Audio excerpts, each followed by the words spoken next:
Switch our attention to the second part of our doubleheader, and as you can see over our shoulders, it is at nearly a packed house here at Páirc Chaoimh. But let's hear from the two managers. They've been speaking to Damien Lawler. John, I met you months ago and you spoke about recovery, the importance. This is your third week on the trot. How are you fixed? Look, I think the recovery has gone really well. We showed that last week, especially in the first half against Tipperary, maybe not the second half. And, you know, we've tried to recover as best we can this week with, you know, there's been very little training. It's about massage, it's about yoga, it's about pool work, it's about everything, and just trying to recover and get those bodies right for tonight. Are you enjoying it? 3 pints out of 4. I know it's a stressful job, but are you getting enjoyment out of it? I think it's fantastic, you know, to have 3 matches, Clare, Tip and Limerick come, you know, playing 2 matches here and then one in Thurles last Sunday against Tipperary. The crowds are massive, so you know there'll be a fantastic colour here tonight as well. So it's really enjoyable. It's competitive. There's a lot of pressure on, but you know the players are really enjoying playing week in, week out. A crowd of 30,000 people here tonight. Will home advantage count, do you think? Oh, I think it will. It showed against Clare here 2 weeks ago. You really have to win your home matches, and that's the key thing. Last question. I know you're worried about yourself. 5 of the Limerick forwards are 6'3". Do you have to worry about stuff like that? It's about skill, it's about speed, and it's about our movement, and that's really, we're focusing on ourselves, and we need to focus on ourselves tonight. John, the week off in the middle of this system, how does that sit with you guys? Yeah, listen, you need a week off in the middle of the 4 games at some point anyway, so it's definitely beneficial. So yeah, we got a good lot of work done over the last 2 weeks, so we're nice and fresh and ready to go today. You had a couple of internal training games, I believe, the last week. How did they go? Are you happy with the hunger you've seen? I know, yeah, listen, the work we've done over the last 2 weeks we're very happy with. We've 36 fit players, which is fantastic to have as well, so yeah, no excuses today, just get on with it now. John, I saw you guys playing Kilkenny last year and you pushed them close but wasn't quite close enough. This year, 10 wins out of 11. What's been the turnaround or the difference? Yeah, listen, it was always going to take a bit of time for the boys to bed in and settle down, and for the management team to bed down as well. So, listen, we've worked hard, and I think anything we've done this year we've done on merit, and I've no doubt we'll have to earn it again here tonight, but that's just the way it is. Does it make any difference coming down to playing in a away venue? No, we've been good on the road all year. We went to Galway, went to Thurles, went to Tullamore. Anywhere we've gone, we've done okay. So, yeah, I think it's nice to freshen it up by going on the road every now and again as well. So. Yeah, they've been more than okay in 2018. It's been a brilliant year for John Kiely and Limerick. I want to ask you now about what his side will face from Cork's puckouts. Anthony Nash, there's probably nobody better in the country at finding his players from the puckout. What will Cork have up their sleeves? Well, we're going to illustrate how they're so effective at winning their own puckout, and there's a number of different things that they do. So, orthodox formation. One thing that was very evident, particularly against Clare, was we had a cluster of the half forwards here in the middle, and these guys are trying to, find the space that's down either side. Nash, brilliant at, seeing someone getting a step, he'd ping it into that space, either side, and then, you have, whether it's Daniel Carney or Harry, getting onto it, and it results in a score. So that's one tactic that's been very, very effective, particularly in the opening round against Clare. Now, this is something that teams would probably say, okay, how do we stop Cork, going long? Well, we get the 5 bodies across the half-back line, the wing-backs on the wings, the 2 midfielders dropping deep, half-forward line coming out. But again, Nash, very adept at, he's quite comfortable. He'll ping it to Sean O'Donoghue, Damien Cahalane, Colm Spillane. Any of those guys will make themselves available. But there will be a longer outlet for him here. They will, but I mean, again, these guys are comfortable on the ball, okay, and taking the ball forward. I mean, what we saw last year in the Munster final was Damien Cahalane at times launching the ball over, the half-back line in front of the Cork full forward line, bypassing all that traffic. The third option then, Brian, again, is 5 bodies across the middle. John Kiely will be thinking that, yeah, I'll settle for that. But the 2 midfielders, very adept at finding these pockets of space. And again, Nash, drilling these balls into their hand, either side. He looked to put it in front of Fitzgibbon, in front of Bill Cooper.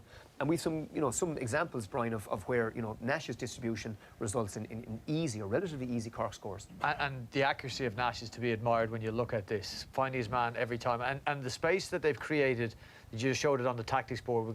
We'll get a chance, hopefully, to have a look at that now. Yeah, well, I suppose look at the vision, the awareness now. The first one here, Shane Kingston has come out. It's in front of him. Ball bounces perfectly in front of him. We've got the guys in the middle of the field, the option to go left and right. This is the short one. Sean O'Donoghue breaks the tackle, carries it, and again, is up in a score for Daniel Carney, and that's the drilled one to Bill Cooper. And, easy score. Find the pocket of space. And Nash, as I said, just like a quarterback pinging those balls. I've got a very quick chicken and egg question for you. Do they run and create the space and Nash finds them, or does Nash find the space and they run into the space? It's a little bit of both. I think it's Nash realising, OK, who's got the step on the defender? So, I mean, you're marking me, you'll try and grab me, whatever. I go left and right. If I lose you, it's out there. That's where the ball is going. And you have to admire his vision, his tactical awareness. You know, I suppose he makes very, very few bad decisions, I think, on the Cork puck. And that's something Limerick will, you know, have looked at seeing how can they shut it down. Brilliant platform for Cork's attack. Yeah, definitely. Anthony Nash, one of their key players. But in terms of the games that you've seen in the build-up to this, who else has been influential in this side? There's a number of players in the Cork team, and they're a team now with a lot of pace in the team. Sean O'Donoghue, I'm very, very impressed with him from corner back. He really likes to attack, and if he gets on a ball, he's not afraid to take on the corner forward and then create the overlap up the field. And I think from a corner forward's point of view, the one thing you have to do with that in that situation is stand the guy up and just stop him from breaking that tackle. Because once he breaks that tackle, you create an overlap, and Cork are very, very good at linking 4 or 5 passes together and then getting down the field for a score. A couple of more guys there. Mark Coleman's very, very, very, very quick at wing back, came on the scene, all-star last year. You know, very, very exciting player, and he can take a score as well from the half back line. Brilliant covering against Clare. When Clare broke through one round, Mark Coleman came across the full back line and put in a goal-saving tackle, I felt, on the day. Very, very exciting player, and he's only 20 years old. Another guy there in the middle of the field, Dara Fitzgibbon. Again, some of these guys are so young, only 21. Scored 3 points the first day against Clare, and didn't score the last day, but very, very effective around the middle of the park. And we wondered, Ollie, would they kick on into their second year? And, you know, those two have picked up where they left off, you know, last summer. I mean, they've been really, really impressive. Fitzgibbon was highly, highly effective against Clare, and Coleman, you know, class player, great feet, very comfortable on the ball, and not afraid to get forward and shoot from distance as well. And sometimes at that age, there is no fear with them guys. They're only 20, 21 years of age. They haven't experienced too much hardship on the field in their lifetime. So I love their enthusiasm, and they really try things out. Yeah, Coleman brilliant in both of Cork's games so far. I want to go take you back to a question Damien asked of John Myler. Are you worried about the physical, the size of Limerick's half-forward line? And it is a point you want to look at now. Some sizable men up there and a real target for Limerick in attack. Yeah, and you know, Nicky Quaid here has options. I mean, it's a big physical Limerick half-forward line. Garrod Hegarty on one side, Kyle Hayes in the middle. Hegarty here, and lays that ball off to Graham Mulcahy, who points. Aaron Gillan, again, I think a big find for Limerick this year. Was on the panel last year but didn't really get game time. That's a great catch. Another one down on top of Hegarty. You know, and this is Páirc Maherty's catching that ball over. And finally, Kyle Hayes, centre back on the under-21 team last year. He's picked a centre forward. Again, beautiful ball off here to Graham Mulcahy, who had a great game against Tipperary and over the bar. So if the Limerick half-forward line can get on top, if they can win clean possession in the air like that, it's going to create a great platform, Brian, for them to put the scores on the board. Just before Rachel takes it outside, you said before the build-up to the Wexford-Galway game you wanted to see Limerick play physical, but you don't want to overlook the fact that they're very fine hurlers as well, and they can hurl as well as Cork if they're given a chance. Yeah, I mean, you know, you sometimes will hear Limerick supporters looking for more direct approach. They've been playing direct hurling for the last 30 or 40 years. It hasn't won them the coveted All-Ireland. So they're mixing what Paul Kinnerk is bringing, that short, accurate stick passing style, taking the right options on the ball, but they have to bring the physicality and the best of those old Limerick traits as well. Yeah, so the Limerick players, along with the core players, are warming up just behind us in the redeveloped Páirc Cuivre. What an atmosphere we're going to have here for this game later. Is home advantage going to count, or who in this Limerick side is going to stand up and really test the Cork players? Yeah, I think home advantage definitely counts for a couple of scores. It's not going to win you the game. You still have to play your best and put your processes in place on the day and perform well enough to get over the line. But Limerick have been going well. I mean, a great victory against Tipperary, beat Tipperary by 6 points, so that's not an easy feat. A couple of guys looking down through the team here. James, you mentioned Aaron Gillan there, a very, very good player. He's won everything up along. He's won a Harty Cup with Arch Scullery. He's won a minor All-Ireland, an under-21 All-Ireland, a Fitzgibbon Cup, and he's broke onto the team only in the last season or two. Still only 22. Something I like about this guy, he's a very, very physical player, and he's not afraid to mix it up. Some guys, some defenders might come in and try and overpower him physically, but he can stand his own ground and he can win his own ball. Very, very good player. Jeremy Burns is another guy that stepped up to the mark against Tipperary, playing at wing back, number 5. When they needed him, he stepped up and hit 3 massive long-range frees. He's another guy that won an under-21 in 2005 as captain. So this guy's a real leader in the team, and he's really making his mark there in the half-back. Yeah, and they really missed him last year, Ollie. You know, he was immense in the previous year's championship. Wasn't available for either of the 2 championship matches in 2017. It's a big plus to have him and Keane Lynch back to his best form as well in the middle of the field. So big afternoons or evenings needed from those couple of players. Just one change made by Limerick. Mike Casey brought in. What would the thinking behind that be?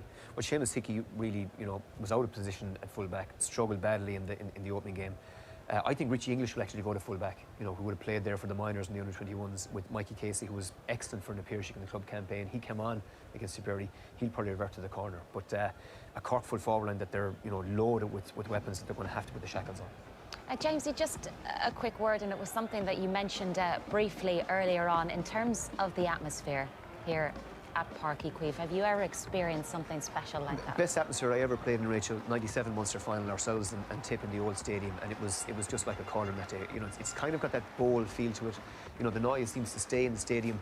That was one of the things. I think the concerns that hurling people had, that would the new ground, retain that atmosphere, capture that noise.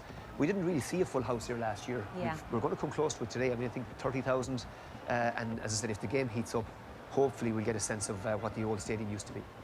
And I think as well, Jamesy, with this ground, I think what's in the name, I think Páirc Uí Chaoimh is synonymous with Cork hurling, and the Munster Championship is on the go for 130 odd years or something like that. So this place has been around, and even though they've developed the stadium, I think Páirc Uí Chaoimh has a special place in everyone's heart in Munster hurling. Yeah, and the Rebels don't lose very often down here.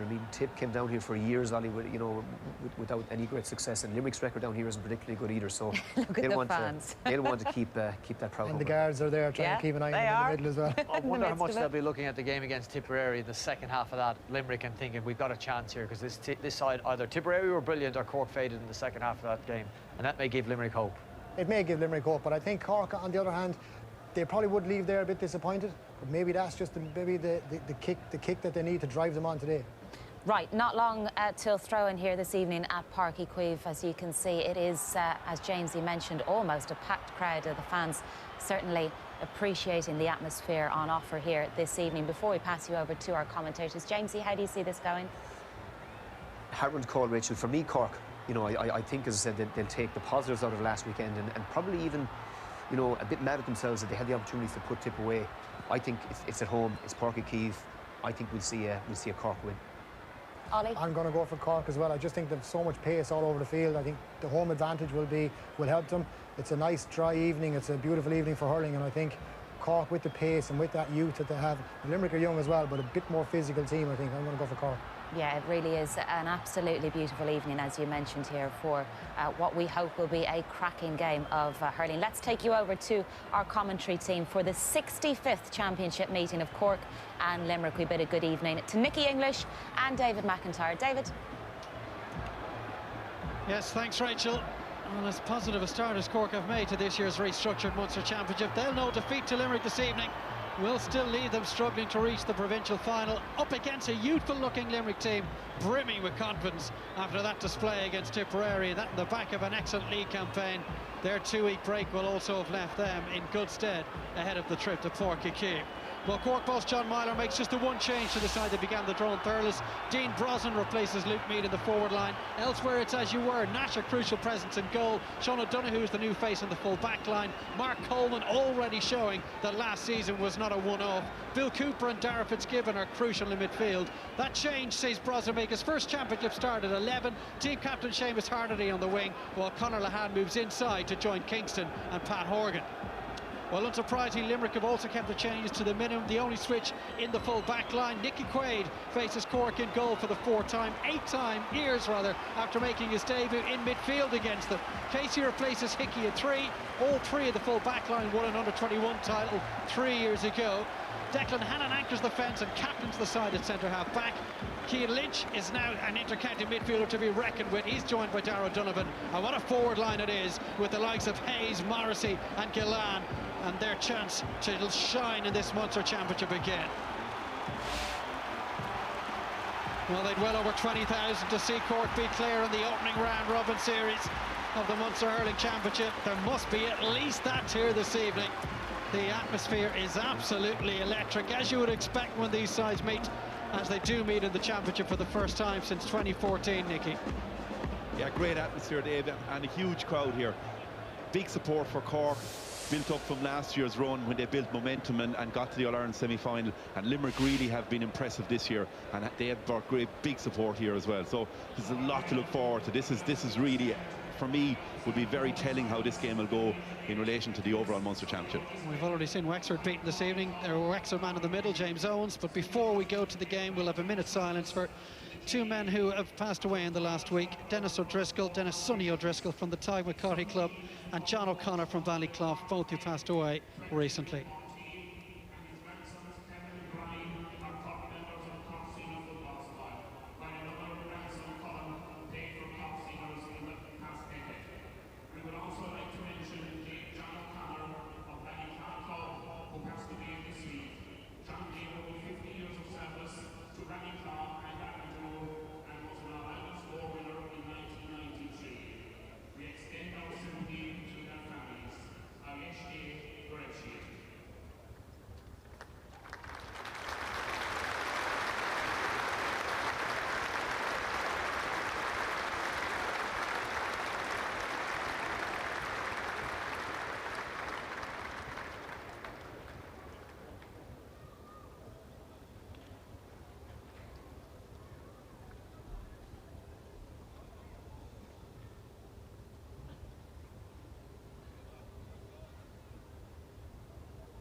Sauron Naveen played for us by the Cork Páirc Street Band here at Páirc Chaoimh, as Cork look to make it 3 games unbeaten, and Limerick look to win back-to-back Munster Championship matches for the first time since they got to the final in 2014. In fact, since they won the title in 2013 was the last time. Away we go. Limerick attacking the city end in this first half, as they look for their first win here in 17 years. An early ball in for Cork as they go on the attack from the throw-in. Seamus Harnedy pops it to Kingston, who had such a good day against Tipperary, but he hasn't found the target on this occasion, and that's the first wide of the game. Shane Kingston was brilliant last week against Tipperary, a goal and 5 points, and you know that was an easy chance for him. Actually, Seamus Harnedy possibly should have kept going out towards the sideline and turned back into trouble. Still just 21 years old, Shane Kingston. Perhaps a little less pressure on him now that his father is no longer sitting in the dugout. Here is Sean O'Donoghue. Short one for Joyce. Lihan wearing 14, but as suspected, starting a bit deeper than that. Flicks it off the hurley and pops it over the bar for the opening score of the game. Beautiful score by Lihan. He's a fantastic player, as expected. Although wearing 14, he's playing on the half forward. I'm playing right half forward here. And once he gets open space in front of him, and which there appears to be loads of space here in the expanses of Páirc Chaoimh. Lihan got 5 against Limerick in the Munster final 4 years ago. It's taken him no time to get up and running here this evening. Here come Limerick looking to hit back. Cian Lynch, another superstar at underage level, as was Lihan, and he pops it over, and we're level already. Cian Lynch has been fantastic so far this year for Limerick. He's just really grown into the midfield role and leadership roles in the league. Really good against Tipperary and popping over an easy point, and you know that's what Limerick need to do, because in the league they've been wasteful with opportunities like that. Oh, what a start. 2 scores inside 90 seconds. Lynch on the ball a second time. Got a couple of points against Tipperary as well. This is Tom Morrissey. A searching ball to the corner for Mulcahy, who was on fire in the first half in particular. 13 days ago at the Gaelic Rounds. He's won the free, the referee plays away. Mulcahy displays all of his skills and he puts Limerick in front for the first time. Man of the match against Tip with 4 points in the first half, and very, very good advantage played by the referee. Here comes Mulcahy across, and again for 2nd point in the game after Hurley. Well, he's the birthday boy today. Graham Mulcahy turns 28 today, and the Kilmallock man picking up from where he left off against Tip. And that short hook out worked initially for Cork, but the service inside not good enough. This time the full forward, Chaoimh Flanagan is the target. One touch, looks at the post, and Limerick have started this game very well indeed. The Limerick forwards are watch, they're going to concede the puck out to Nash, and leave it out to the full back line. But after that, Limerick ticked up the ball there, and they're creating unbelievable space in front of the full back line. And Chaoimh Flanagan, very easy score for him, and good start by Limerick. Still under 21 this year. Chaoimh Flanagan got 1-2 in the Munster Championship win over Clare last month. A little break in the game for some treatment. Yeah, and his dad was a very, very serious player back in the day for Limerick in the 80s. Three or four Limerick players, their fathers before him, all played for Limerick. Sean Finn's dad was Brian, a very, very good cornerback and wing back in his day as well. And Gerard Hegarty, Ger Hegarty's son. So the next generation is carrying on the tradition in Limerick. John Kiely will be very pleased by how his side have rushed out of the blocks here. Declan Hannon, the captain, is fine. His first season as captain. Well, Cork led 7-0, 14 minutes in against Tipperary. They haven't quite started as quickly here tonight. This is Christopher Joyce. Good acceleration. Looking inside, but Hannon read the move brilliantly and timed his intervention very well. Another early ball in. Scrapping for it is Aaron Gillan. Kyle Hayes can't hold on to it, and that was well tidied up by Fitzgibbon. Two of the youngest players in the field, Fitzgibbon and Kyle Hayes, who's still a teenager. Daniel Carney, a real renaissance in his form this year. Lovely turn from Lehan. Carney gets it back, and that is a brilliantly worked score. Beautiful interplay between the Cork forwards, and the initial ball from Mark Coleman up to Conor Lehan was a beautiful ball. Got it twice back and then back to Carney and just straight over the bar. There's lots of space and there's a huge amount of movement by both teams. It'll be interesting to see how Cork in their 3rd week in a row will actually finish this game, because there's a huge amount of movement so far. What a take that was from Kyle Hayes. This is Damien Cahalan for Christopher Joyce. He's seeing a lot of the ball in these opening stages. We're ripping along at a score a minute already. Now Carney got 4 last weekend. He's already in the score sheet here. Picks out Kingston. Well, there was a good run made by Brosnan, but Kingston couldn't quite get his hands free to complete the pass. It's well read by O'Donoghue out in front of his man, Chaoimh Flanagan. Inside it goes to Kingston. He's got time, he's got space, and he's got the wherewithal to split the posts. Seems to be huge amounts of space for both teams in the forward line. Kingston on that occasion getting an easy, nice point. Well, we're going to see an early change here for Limerick. It looks like William O'Donoghue will be brought in. We'll get the full details very shortly. Off his left side this time, and it just won't bend sufficiently from Mulcahy. And 6 minutes in, that's Limerick's first wide. Mulcahy might have been better off to recycle that, and Will O'Donoghue is coming in for Declan Hannon, so it must mean that Declan Hannon must be injured, or must have brought an injury into the game. It's a big loss for Limerick. He's been playing very, very well. Huge blow.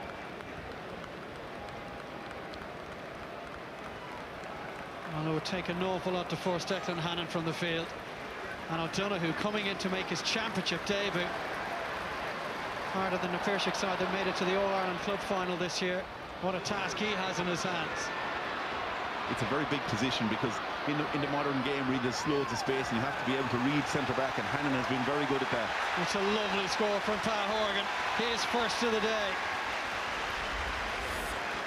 Limerick have actually put Dan Morrissey into centre-back now, and we just see Patrick Horgan, just when he gets the ball, it's just beautiful skill, and this time off his left and doesn't miss. There's 8 points from play already now in this year's championship. A chance to go too clear. Dara Fitzgibbon from a long way out. It's a really good score. All the scores coming from play, and 5 of the front 8 for Cork are already on the score sheet. Yeah, the speed of Fitzgibbon from midfield, and he covers ground so easily, and when he gets a chance on the run, normally really accurate. Spilled by Cian Lynch, but the beneficiary is Darragh O'Donovan. Flicks it out to Morrissey. Tom Morrissey been pursued by 2 Cork defenders. Inside to Flanagan, looking to double his own tally. They're coming thick and fast.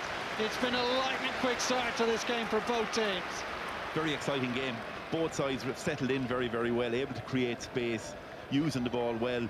Tom Morrissey there, he chose not to shoot, recycle it, and Seamus Flanagan off his left, very, very accurate, and he's had a very good start to the game. Yeah, he made his championship debut against Tipperary. He got 1 point before he was taken off 8 minutes from time. He's got double that already. This is Mark Ellis. Deft touch to send the ball down that left-hand side towards Lehane. He's picked it up very deep. He was being fouled. And an opportunity for Horgan to have a look at the post from a long way out. Yeah, Garrod Hegarty batted the ball down from the puck out. He could possibly have caught it. Here we see Lehane slips and puts himself under a bit of pressure. Cian Lynch will be a little bit disappointed with that, because I think the free might have been for the first effort. The second one he got the ball cleanly, but the first pull was where he conceded the free. John Myler has waited a long time to get the top job in Cork hurling, and it started pretty well, championship-wise at least. 3 points from 4 is not a bad start at all. So Horgan standing over this free. 1:15 now in 3 and a bit championship matches against Limerick.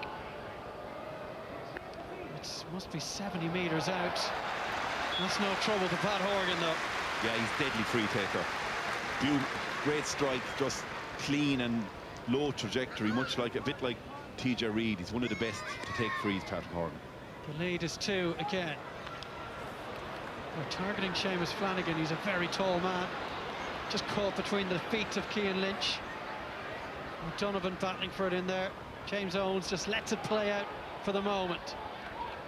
First touch in championship hurling for Will O'Donoghue. And Cork batted away. Mark Coleman, nominated for Young Hurler of the Year last year, just lost out to Conor Whelan. Fitzgibbon, what a first touch that was. And the turn from Lehane. Back to Fitzgibbon. Oh, that move really deserved a better finish than that. Certainly deserved that to be finished in a point by Dara Fitzgibbon, because there's some brilliant skill along the way. Lehane had a fantastic first touch. That was not an easy ball to control with someone on him, and he brought it down perfectly in one touch. And previously Damien Cahalan had a great bat on it. Cian Lynch battling for this one. Oh, brilliantly picked up. He wanted to pop that over the head to his full forward, Seamus Flanagan.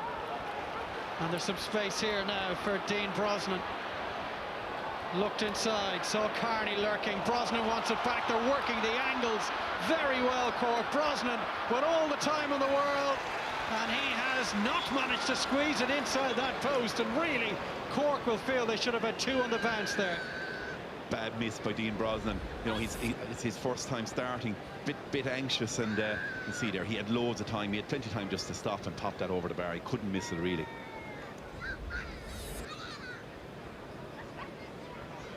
Cian Lynch is now down for Limerick, and after Declan Hannon going off, they'll certainly not want to see Cian Lynch, or it's actually Kyle Hayes who is injured here.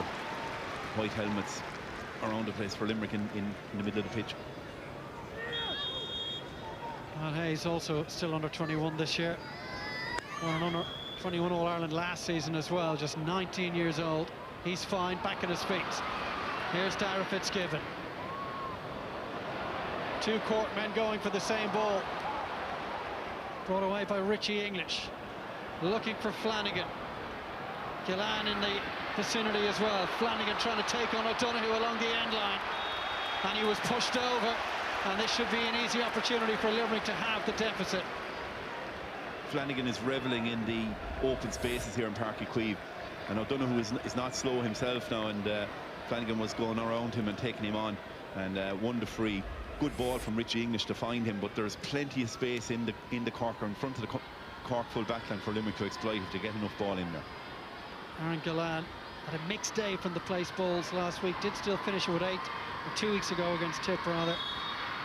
The reigning under-21 player of the year. And no mistake.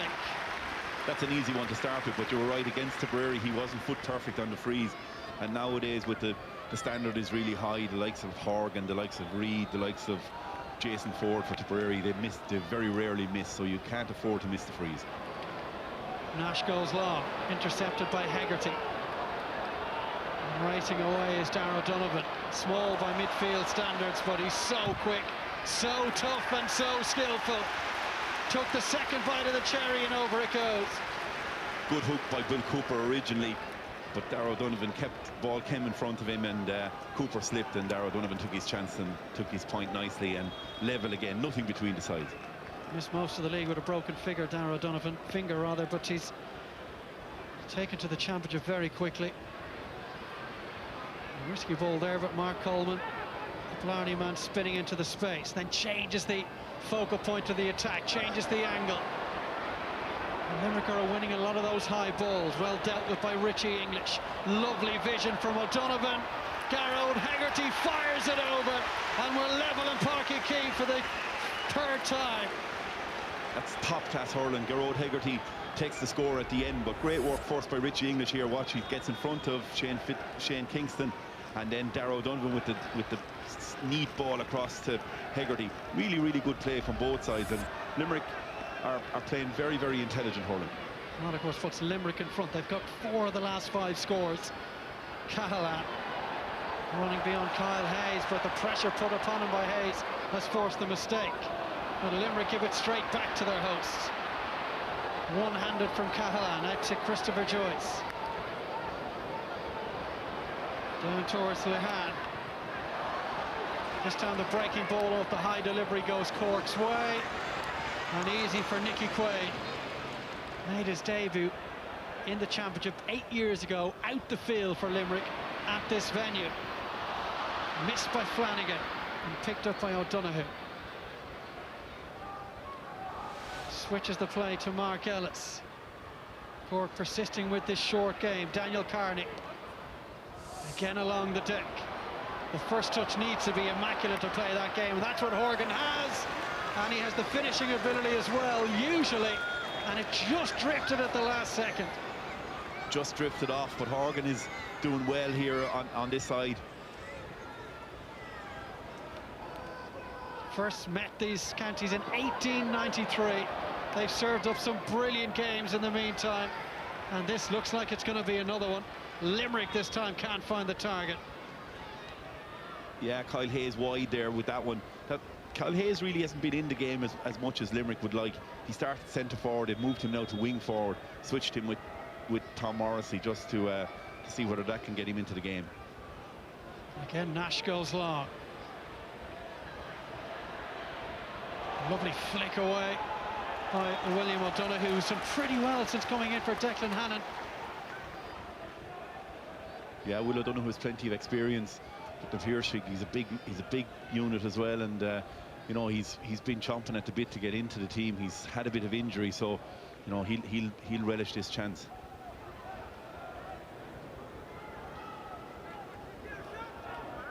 Darragh Donovan very, very, very skillful as well, and very good at line balls.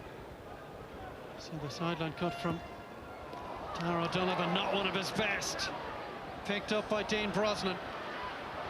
Lehan on his shoulder was Dara Fitzgibbon. They're looking for a goal here, Cork. And they still might get it. Big shoulder coming in from Shane Kingston. That will be a free out. So one between them. 16 minutes in. Let's go pitch side and get the thoughts at this juncture from JJ. Just on the first 15 minutes of the game, it's actually been phenomenal. Like, both teams are trying to feel each other out. But what I'm hugely impressed by is the movement of the both full forward line. The both of them are sticking in the 14-yard box. The three full forwards are sticking in there and they're sprinting 20, 30 yards out towards the sideline. It's obviously a tactic by both teams because the opposition backs are hitting down the sides as well. So something to keep an eye on. Nice one, JJ. We saw some wonderful fielding there from Garrod Hegarty, but it will be a Cork free. And it's been sent along by Nash. Asking Daniel Carney to stretch those legs and try and elude Diarmuid Burns. He got there at the same time. And what's the umpire's call? I think he's going to give a 65 here. So a chance for Horgan to bring the sides level. It's a fair difference in size between Daniel Carney and Diarmuid Burns when they were galloping after that ball, but it's a brilliant ball from Nash from the free, because Daniel Carney asked for it over the top of Diarmuid Burns, and Nash duly delivered. Burns, who missed last season's championship through injury. He was the captain when they lifted the Munster and All-Ireland under-21 titles in 2015. He was a big loss to Limerick last year in their 2 championship matches.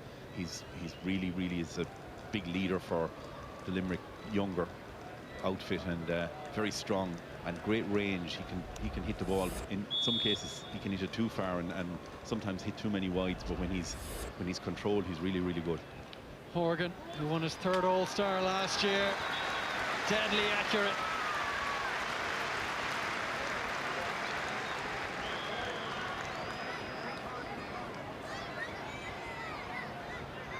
So 3 for Horgan, and we're level again. Down on top of Kyle Hayes. And he just flicks it to his right. Spotted Tom Morrissey. The man from a hand looks to the posts, and he fires one over, and Limerick retake the lead. Nice easy score from Tom Morrissey, and Hayes did very well to flick it out to him. And Limerick, you know, they haven't been as wasteful tonight as they have been in most of their games in the league and championship to date. Morrissey turned 22 on Thursday. This would be a belated birthday present a couple of days later if they could win tonight. There is Lehan. For once, his strike lets him down. Diarmuid Burns, low ball fired inside towards the full forward Flanagan. Couldn't make it stick. Very unusual to see Conor Lehan more or less having a fresh air, but he put himself under pressure. See, he's striking it off the hurley. He could have hit it earlier just out of his hand, but he put himself under pressure by putting it back on the hurley, and he hadn't to catch it, and he had to hit it off the hurley. And see a lot of that now, particularly from Lehan. He's normally brilliant at it, but just he'd be under less pressure if he had hit it a little sooner. Yeah, one of the purest strikers of a ball in the country. As is this man at his tender age of 20.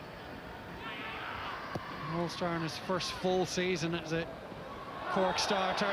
Outside ankle led to a free, won by Carney. For a man of his size, he is teak tough, and he's given Pat Horgan a chance to bring Cork level again. Very neat, Daniel Carney. Great first touch. And I see an article in the programme where he says the most important thing in hurling for him is the first touch, and you know, he really is adept and very skillful. But we saw Mark Coleman's line ball. You know, he's regularly hitting them 70, 80 metres, and it's some relief for a half-back or for a defence to get a line ball and be able to hit it 80 metres. He's a fantastic player, Mark Coleman. It should be relatively routine for Horgan. You'd certainly expect so. The umpires knew immediately that was over. Horgan gets his 4th.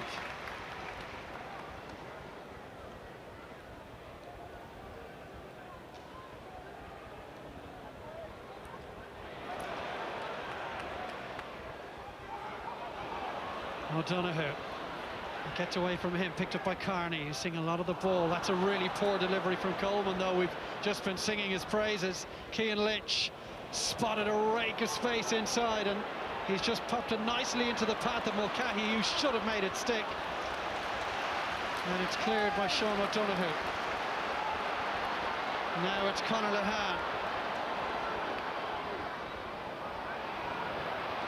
In towards the corner. Horgan let the ball beat him. Sean Finn has lost his hurley, and Horgan has won the free in. Sean Finn had lost his hurley, but he had plenty. He had Mike Casey there to back him up, And you see Horgan had even a poor first touch. It was absolutely needless free. And that's a couple now that Limerick have conceded. Kyle Hayes and that one from Sean Finn that were absolutely two needless frees.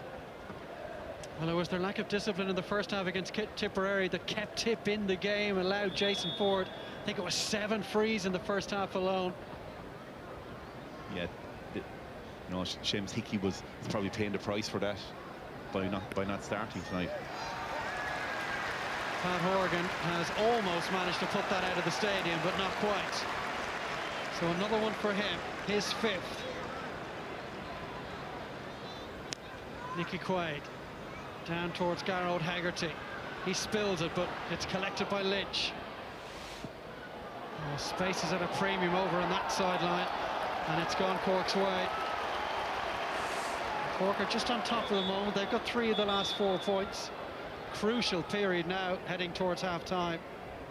Yeah, Limerick have lost their shape a little bit. Seamus Flanagan, we see him out on the right wing there, and the last ball that went in, only Graham Mulcahy was in the full forward line, so they've lost their shape, giving away a few needless frees as well. So an important time for Limerick just to get a grip again. Coleman, another nice strike off that cut, and it bounced up beautifully. Carney couldn't find a teammate though. Here he is again. Takes an extra second to just look towards the target. Fires one over, gets his second. The win over Clare was his first championship start, Daniel Carney, since the Munster championship defeat to Tip 2 years ago. But he is nailing down a place in this 15 with that kind of form. He's been in very good form, and a lovely score there, nice and easy. Well, that is the first time Nicky Quaid has targeted Limerick's right-hand side off the puckouts. Yeah, Limerick just trying to be a little bit too smart at times there. Now, that little pass there from Graham Mulcahy didn't work out, and Seamus Flanagan with the previous one, he was juggling with it a bit when he could have just easily caught it. So, you know, Cork opening up a little bit here and taking their chances, and, you know, gone too clear and just resting control here.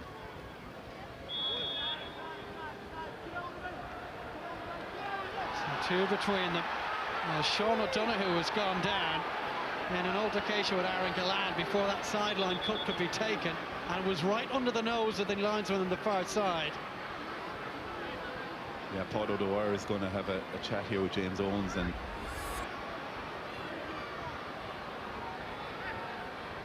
just see here, that's Well, Galland has had 2 pops at Sean O'Donoghue, didn't connect with the first Nicky, so had another nibble. yeah, he certainly had a pop with the second one anyway. This will be interesting to see. It's certainly a yellow card at least anyway, I would say. Well, you have to feel that if the linesman on the far side has had anything like the decisive view we have, Aaron Galland could be in real trouble. And Cork just enjoying a little bit of supremacy at the moment. Limerick really could ill afford this. Now, what colour will this card be? James Owens has a big call to make. Man is just his 2nd championship start, Aaron Galland.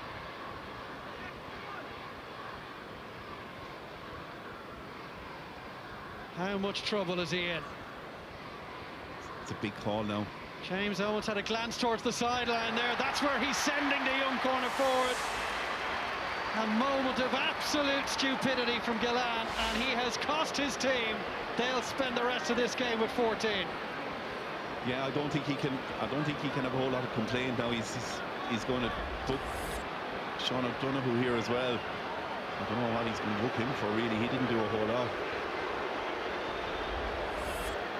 He didn't do anything, I would have thought, to deserve that yellow card. But Aaron Galland, that was a ridiculous act, really, to get a red card. I mean, it wasn't the hardest strike in the world, but he did strike, and strictly speaking, the referee is correct. Well, it's all changed now, and suddenly Cork have a real chance to do some damage in this final 10 minutes. Lehan over towards Carney. The surface here at Páirc is in much better nick than it was in the opening round against Clare. Ed Sheeran has been and gone in the meantime. Well held up by Brosnan. Didn't fancy the angle to go himself, so finds Kingston, and Shane Kingston gets his second of the game. Better from Brosnan, he recycled the ball and found Shane Kingston, and Shane Kingston is carrying the form of last Sunday into today. But Limerick have a real problem now, because we know how well Cork use the ball and create space and can find the extra man, and now Mark Coleman is actually the free man that Cork are employing, and he'll be deadly in that role. And Shane Kingston got 1-6 last summer. He's now overtaken that hole by 1 already in just the third game of the championship. Another errant ball from Limerick. They need the next score. Here's Cian Lynch driving forward, power and acceleration, and wins the free. They all have to step up now. They're a man down, they're 3 points down. Oh, we could have another red card here. O'Donoghue has just been booked. And the referee, it looked like he was going to go to his pocket again.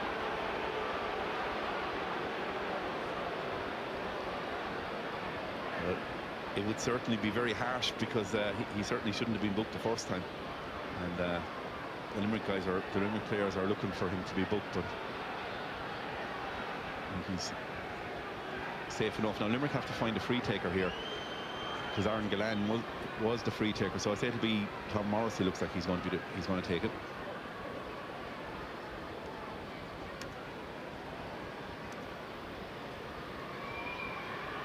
Well, Limerick just need to settle things down a little. Tom Morrissey has already got 1 excellent score from play.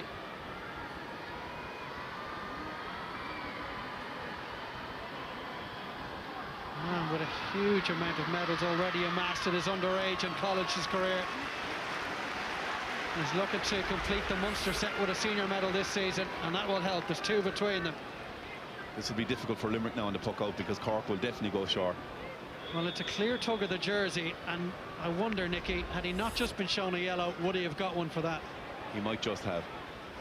Brilliant take from Dan Morrissey, Tom's older brother. Sent long by Cian Lynch, but he's overcooked or undercooked it, depending on how you look at it. Straight to Anthony Nash. Coleman, lovely sidestep beyond Darragh O'Donovan. Giving chase is Garrod Hegarty. Still following him, waiting for the hook. Coleman knew it was coming. Off his left side, this would be a big score. It's a cracking effort from Mark Coleman. In the tradition of great Cork wing backs, this is one of the best players we've seen in a long time. Beautiful feet initially, beautiful sidestep, carry the ball 40-50 metres, and then off his left he's able to pull it in over the bar. Fantastic. He got 1 against Clare, he's got 1 tonight. Here's Flanagan, outnumbered. He's got a lot of work to do now that he's lost Aaron Gillan in there alongside him. Christopher Joyce avoids a Limerick sandwich and gives it to Colm Spillane. This is Mark Ellis. A lot of space for Dean Brosnan, and he needed his first touch to be better. Still going, and this time Hegarty does get the flick away. Through the legs of Sean Finn. O'Donovan goes down. So 3 between them, final 5 of the first half. Let's go back pitch side and JJ. Yeah, huge final 5 minutes there for Limerick. They're going to have keeping this game as much as possible. They're rattled by the sending off now, and Mark Coleman is picking up spare man as well, and he'll sweep away there all day, and he'll attack up the field as well. So they're going to have to curtail him. They might be best off kind of target him and get Garrod Hegarty in around his area just to nullify his influence in the next 5 minutes. Get back in at half time, regroup, and go again for the second half. Thanks, JJ. Confirmation of a card there for Bill Cooper for that challenge on O'Donovan. So their 3rd different free taker in this first half, albeit a man who's well capable of striking from distance. He got 3 against Tipperary. 2 of them were 65s, Diarmuid Burns. This very central. And he turned away the second it left the bus of his hurley. He knew it was good. He's a fantastic long free taker, Diarmuid Burns. It never deviates off the straight line, and you saw it in the 65 taking competition in the league. He was fantastic as well. But this is their problem for Limerick here. Cork have oceans of space, and Mark Coleman is the free man, and I certainly would agree with JJ. I'd be trying to pick a different Cork player to allow free. Down towards Conor Lehane. That was a bit too hot to handle, but he did make something of it.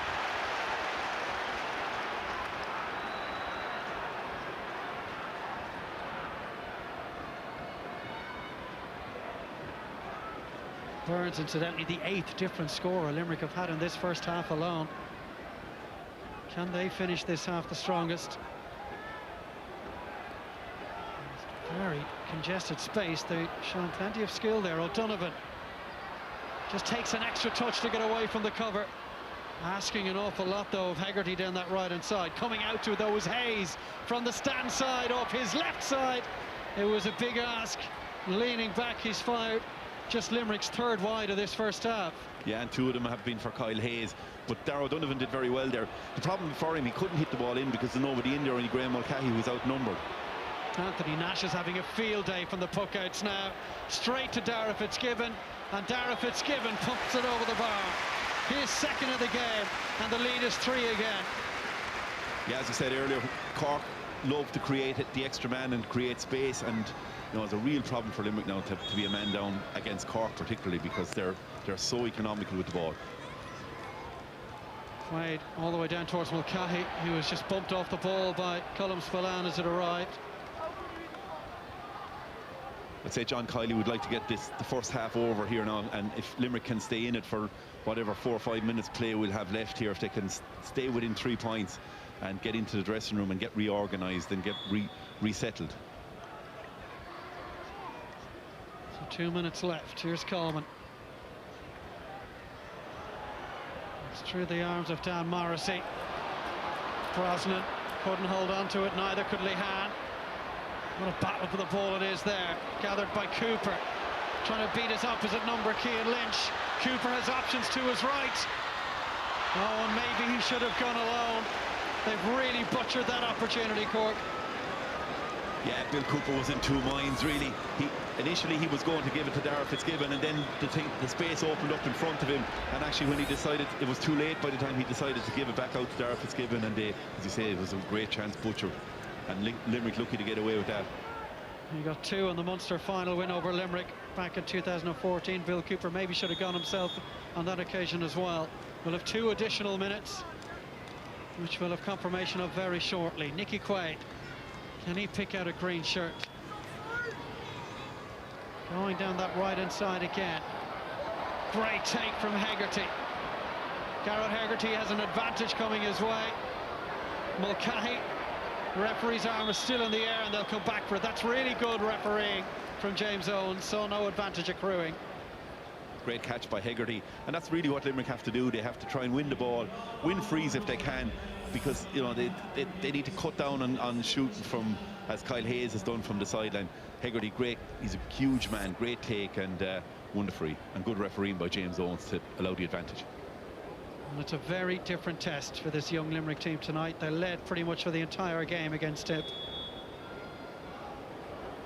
They're already saying their prayers in the terraces around Páirc Cave. Morrissey.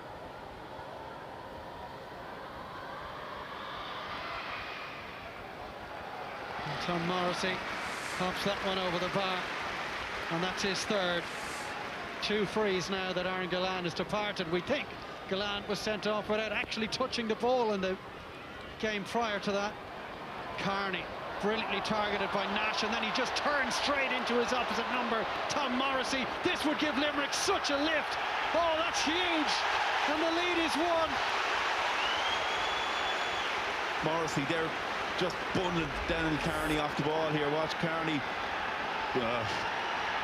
Cork would probably argue it was a free, but nevertheless they didn't get it, and Morrissey, great score. Limerick player down here in defence, Richie English. Well, something has gone on off the ball, and it's a little break in the game before half-time. But John Kiely will be delighted with how his team responded. They got 3 of the last 4 points. A 3-point lead is now 1. There's some pushing and shoving still going on. Seamus Flanagan probably talking to John Kiely about how isolated he feels inside at the moment. Yeah, I'm sure they'll assess all of that at half-time. Yeah, it'll give him a chance to reorganise. But Limerick have done well. You know, they were 3 points down when Bill Cooper got that chance going through, and luckily enough they escaped that, and they've got the last 2 scores, and I'd say John Kiely would be delighted to get the first half finished with now. and try and get them reorganised. Well, James Owens in constant communication with his officials all over the field, asking, has anybody spotted anything? Well, he's heading in towards his umpires now. Well, we've had a little bit of everything in this first half. 25 scores, a red card, and plenty more besides. It has lived up to its billing, all right. Richie English is still down. He's played well tonight, Richie English. He's still, you know, he's been very secure under the high ball and, you know, delivered well when he got the chance. Taken a long time. I don't know whether anybody saw what happened here. The umpires and James Owens still having a chat. Now James Owens is coming back, but it'll be interesting to see, because we certainly didn't see it. It was a long way off the play. The former under-21 hurler of the year, Richie English, he looks pretty shaken.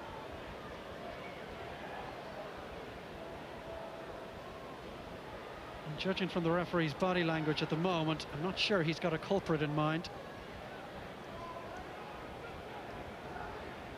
So we may well head into the changing room without any further cards being flashed.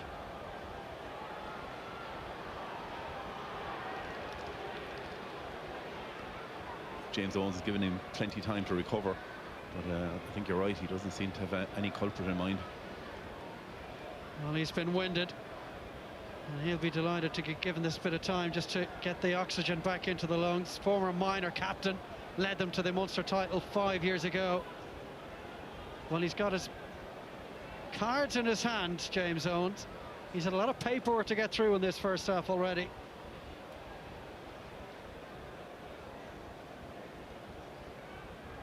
Well, it is likely it was between English and Lehan. And just a little bit of a talking to is all that's required on this occasion. And the Limerick fans in Páirc not impressed.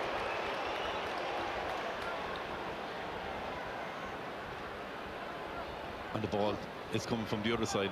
Everybody seems to have forgotten that at this stage. Yeah, it's back in the hands of that man, the former Cork captain Anthony Nash. Out it goes to Coleman. Is there time to work one more score before the break? Coleman being chased around the park by Mulcahy. Mulcahy reaches over his shoulder, or he did enough. And the referee steps in. I think that'll be that for the first half.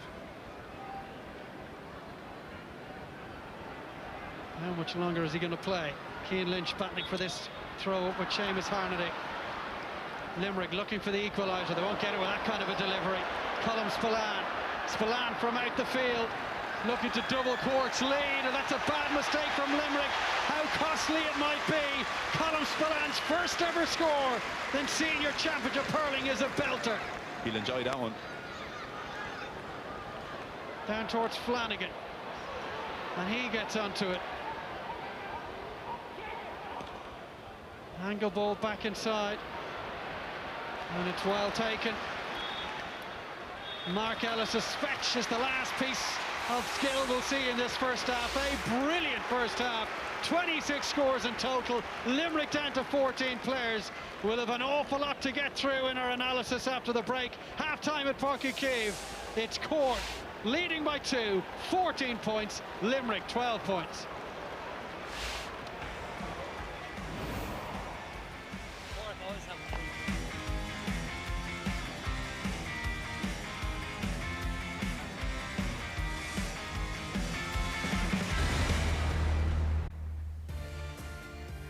Welcome back to a packed Páirc Uí Cork have won 4 of their last 5 championship clashes, and they hold the lead here at half-time. Cork 14 points, 2 points ahead of Limerick, who are down to 14 players.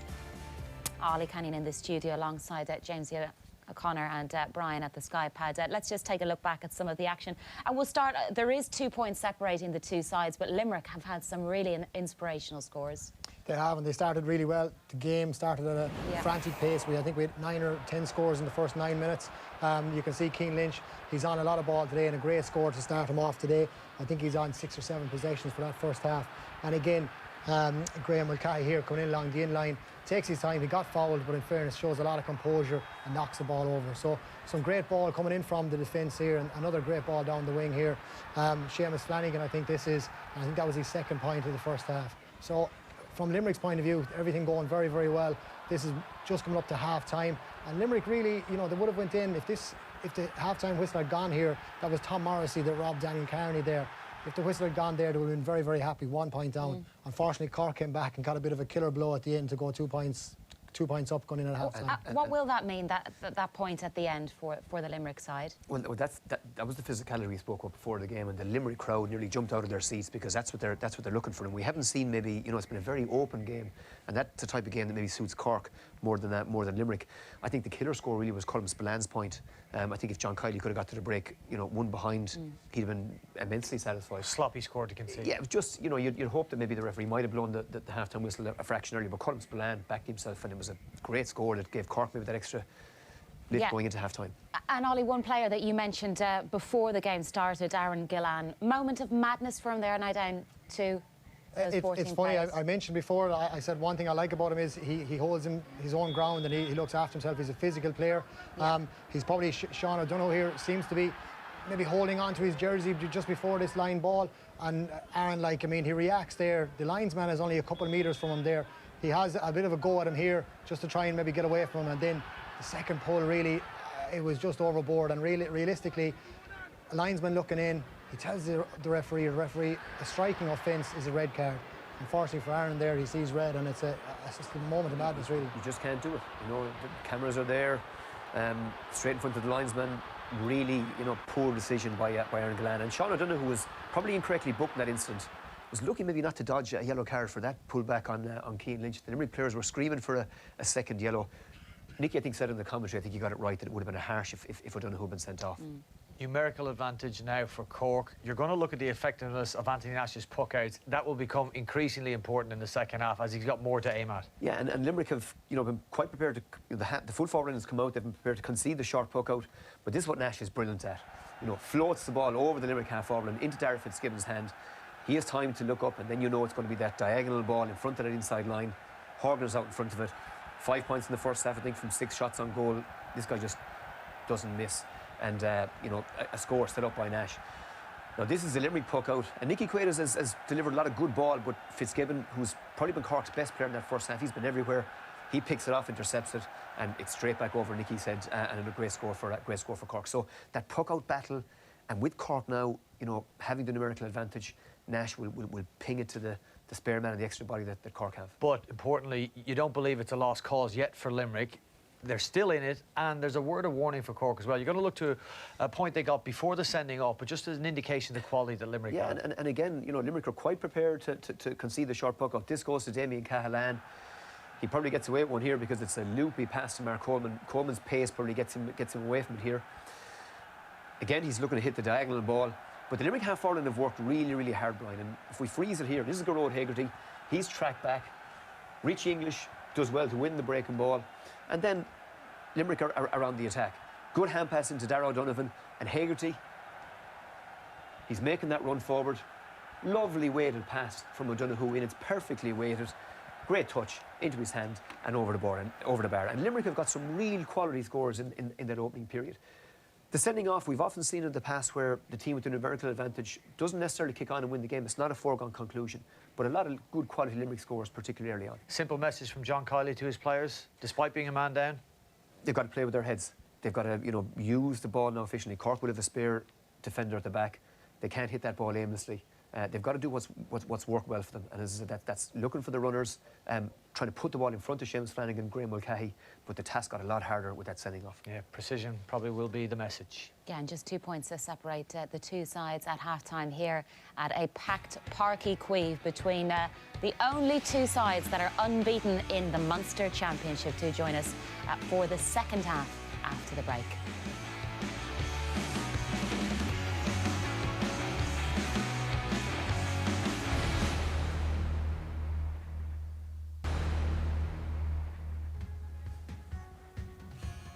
Welcome back to this beautiful redeveloped stadium here at Páirc Chaoimh. For the second part of our double header, which sees Cork and Limerick resume their provincial campaigns. Cork lead by 2 points, 14 points to 12. Limerick down to 14 men.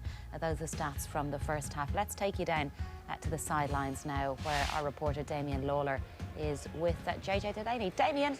Thanks very much, Rachel. It looks like Luke Meade is going to come in for Dean Brosnan in the second half as well, JJ. Are you surprised with that? Because have Cork utilised the extra man properly yet?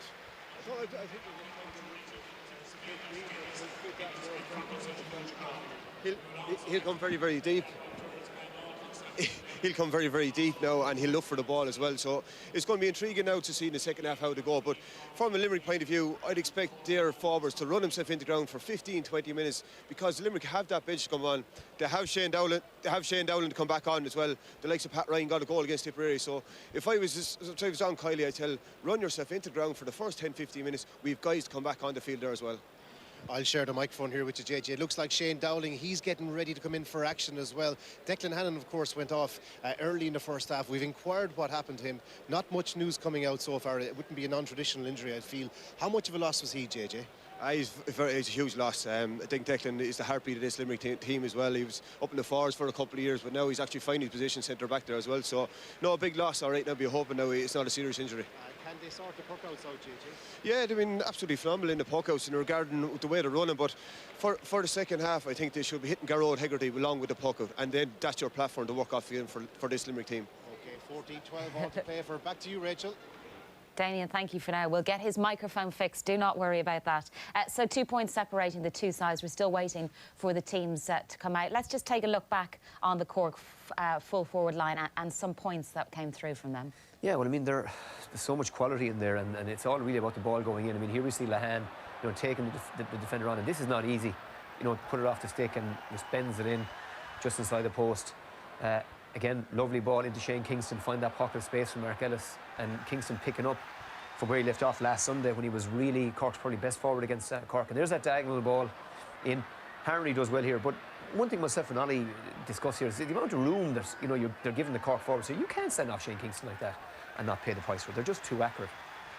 They would have been aware of the threats of Cork. There's one in particular. You mentioned him during that first half as we were watching the game. You said his reputation is just, in your opinion, going through the roof. That's Mark Coleman. Scored a great point in that first half. Carrying on where he left off. Yeah, we mentioned Darragh Fitzgibbon as well and Mark Coleman, and them two guys are having a big influence on the game today. And the one thing I'd worry about from Limerick's point of view is Cork traditionally are a very, very good link-up team, and they link through the lines very well. Now, you add in that you have an extra player there. I think Limerick are coming towards the end of the game. If you run yourself into the ground because you're a man down, the pressure will come on with 10 minutes to go. And I think Cork are an excellent team, linking guys together, and that's going to be a big problem. And I feel, as JJ alluded to there, leaving Mark Coleman the spare man, I think, won't be a good idea for Limerick. I think you push a guy onto him. He is too good. He's too fast. He distributes the ball very, very well. I'd pick somebody in that Cork defence that I prefer to leave spare. Jamesy, how would you play it now for this Limerick side? I agree. I think it's up to Limerick to dictate who the spare man is going to be. Let Sean O'Donoghue, let Damien Cahalane be the spare man. But you don't want Mark Coleman in an acre of space with the pace he has, with the skill he has. Like when you look at it from a Limerick perspective, I mean they're still right in the game. They lost their centre back Declan Hannon to an early injury. They've had their Aaron Gallant, who's also their free taker, sent off, and yet they're only 2 points behind. So this game is by far, a long way from being over. Takes back to your memories briefly, guys, of playing with a man down at a disadvantage. What goes through the players' minds? What will go through the Limerick's players' minds early in the second half? Just everybody's got to work that bit harder. And JJ made the point that you're going to have to run yourself into the ground. You're going to have to be cognizant of the fact that there is a bench, and it's up to John Kiley to use it. Right, well, let's take you back for the second half. Then our commentary team of Mickey English and David McIntyre. Yeah, thanks, Rachel. Confirmation of a couple of changes for Cork. They have taken off the cornerback Sean O'Donoghue, most likely with one eye on that yellow card that he has. He's been replaced in the Cork team by Tim O'Mahony, and Luke Meade has come in for Dean Brosnan, the man who replaced him in the starting 15 ahead of the game. Limerick need a quick start to this second half. Fierce Garrod Hegarty opts to go for the posts himself, and that is tailed away to the right and wide. Bad wide by Garrod Hegarty. I expected Luke Meade to come on. He's great pace, and the wide open spaces here, especially with the extra man, should suit him. Just to the point here, Mark Coleman still has not been picked up by Limerick. He still is the free man, and Tim O'Mahony has come on, just marking Kyle Hayes. Colm Spillane from Castle Lyons. That diagonal ball that those Cork forwards love so much, it finds Pat Horgan all the way out against the stand behind him, and that's some good defending from Limerick. They need to get as tight as they can on Horgan, who finished that first half with 5.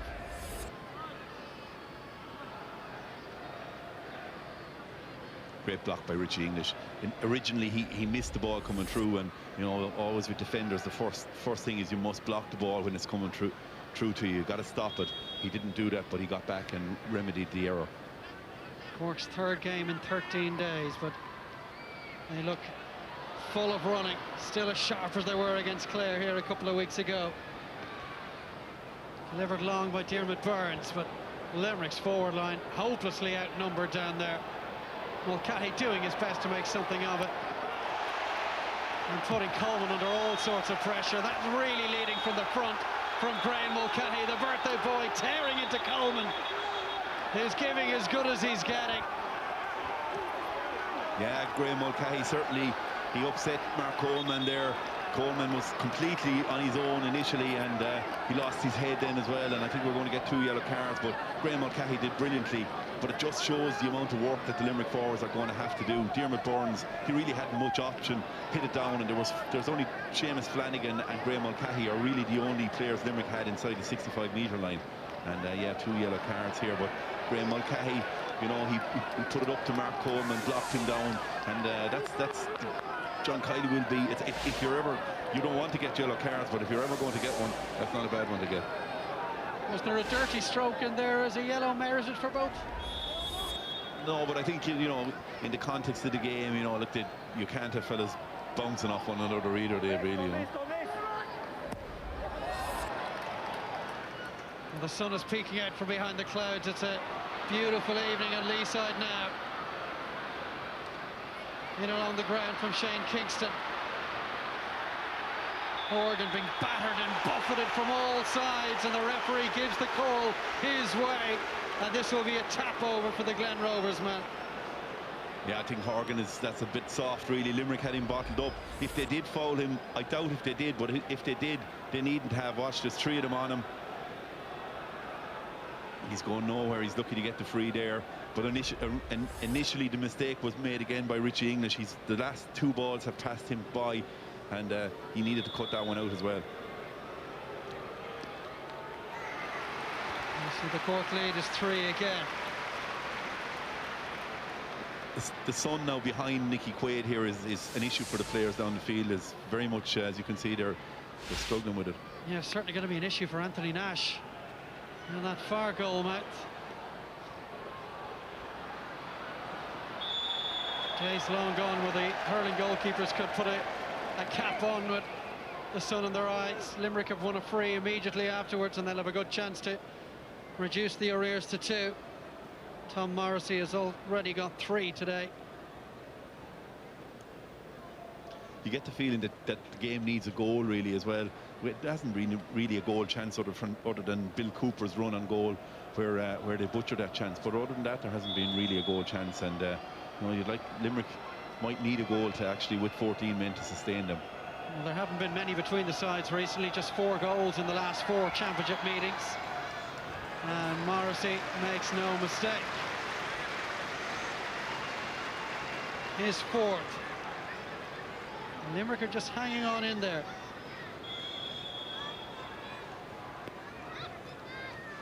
Short to Cahalane. Nash can pretty much do as he pleases with the puck outs at the moment. That's a great bit of skill from Finn. That ball had to stick. Sent inside. Flanagan just got a nudge off Cahalane. And Flanagan comes away with it. Out to Lynch, had to reach for it. Onto his left side. 2 in a row for Limerick. They're very much in this game. 2nd of the day for the young midfielder. Great work by Seamus Flanagan. You know, he was all on his own. Ball back in over his head into the corner. He had to win it, recycled it well, and the right man to get it, Cian Lynch, had to catch it and then made it look very easy. It wasn't as easy as he made it look, I can assure you. The man who made his debut was a teenager 3 years ago. And he's on the ball again here, just kicked it through to Flanagan. A bit of momentum with Limerick here. Towed forward by Hegarty to Mulcahy. Is it to be 3 on the bounce? It is! And the lead is raised further. A single point is what it was, and now we're level. And what a start to the second half for Limerick. Mulcahy with his second. Yeah, and maybe Mulcahy's yellow card, and when he did the work and blocked down Coleman, has really encouraged Limerick, and their fans are getting behind him here now. Level for the 6th time. They work it neatly into the hands of Conor Lehane. Being tracked by Diarmuid Burns. Lehane has screwed that off his left side. It's a 5th wide for the Cork men.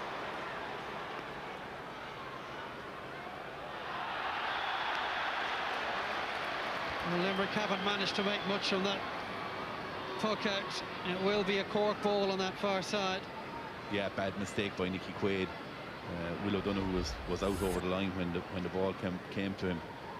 You know, he can't afford to be doing that.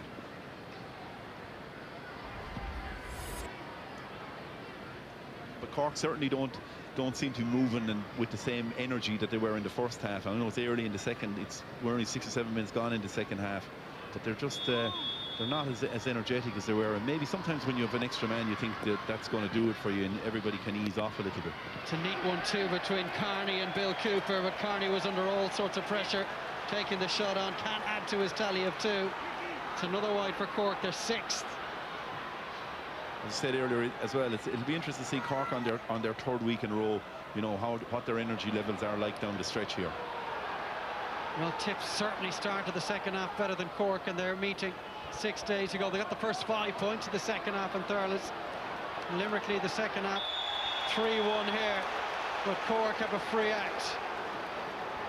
Yeah, Limerick complaining there, but I don't think they've really anything to complain about. It's a free out, and they'd be better off just keep their minds clear now and just work hard rather than complaining to the referee and starting that.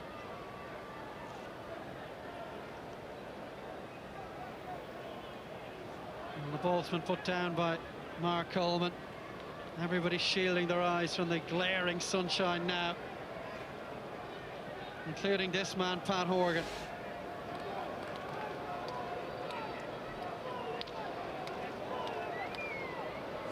As Christy Ring is the all-time leading scorer in championship hurling for Cork in the Munster final win over Clare last season. He's well past the legendary Ring now. That fell short into the chest of Nicky Quaid. Sent long by O'Donoghue. Great take from Garrod Haggerty. And he's looking for Mulcahy. Well, he was never favoured to win that one, the inside forward. Horgan. Plenty of green shirts in that area. And Limerick bring it away. Little spin off the ground there from Morrissey. Haggerty loses out to Carney.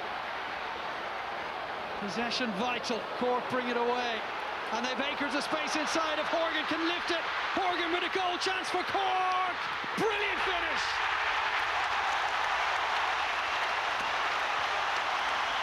Brilliant goal from Patrick Horgan, and it was a fantastic ball from Seamus Harnedy. He hasn't been involved much at all in the game, Harnedy, but out of the corner of his eye he spotted Horgan all alone, completely free, and he was never going to miss him there. Quite cool, rounded Richie English and then right into the corner, but it was made by Harnedy, but beautifully finished by Horgan. His 13th championship goal, his second against the men from Limerick. He had so much time he could afford to fumble it when it initially arrived.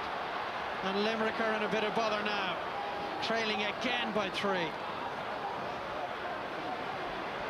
Here's Diarmuid Burns. Little show and go from Tom Morrissey. Ellis chasing him down. Joyce as well. Morrissey left them for dead. He's having a wonderful game, Tom Morrissey. His 6th of the game. That's a great response by Limerick immediately to the goal. And Tom Morrissey has been really outstanding all day. He had to take on the defence there. He had no support and did that, got onto the left-hand side and took his score well. Nash went short to Colm Spillane. Broke off Diarmuid Burns. Lehane, Conor Lehane looking for his second. And the Middleton man does exactly that. And the lead is 3 again.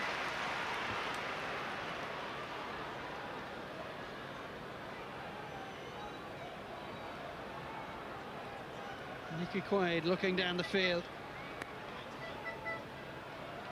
Down towards Hegarty again. He's been beneath an awful lot of these balls.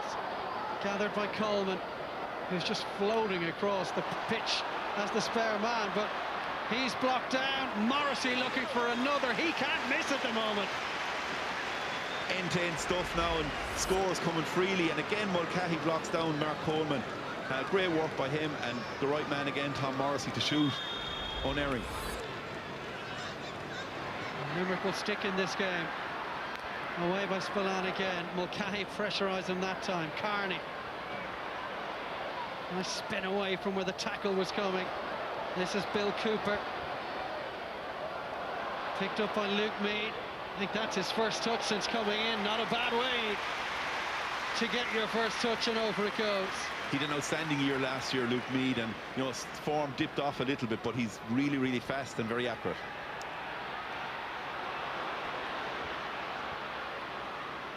Brought away by Richie English. Ian Lynch. Inside to Flanagan. Bats it down well for himself. Flanagan makes the space for the shot. It'll have the legs. Has it got the direction? It absolutely does. Flanagan gets his third.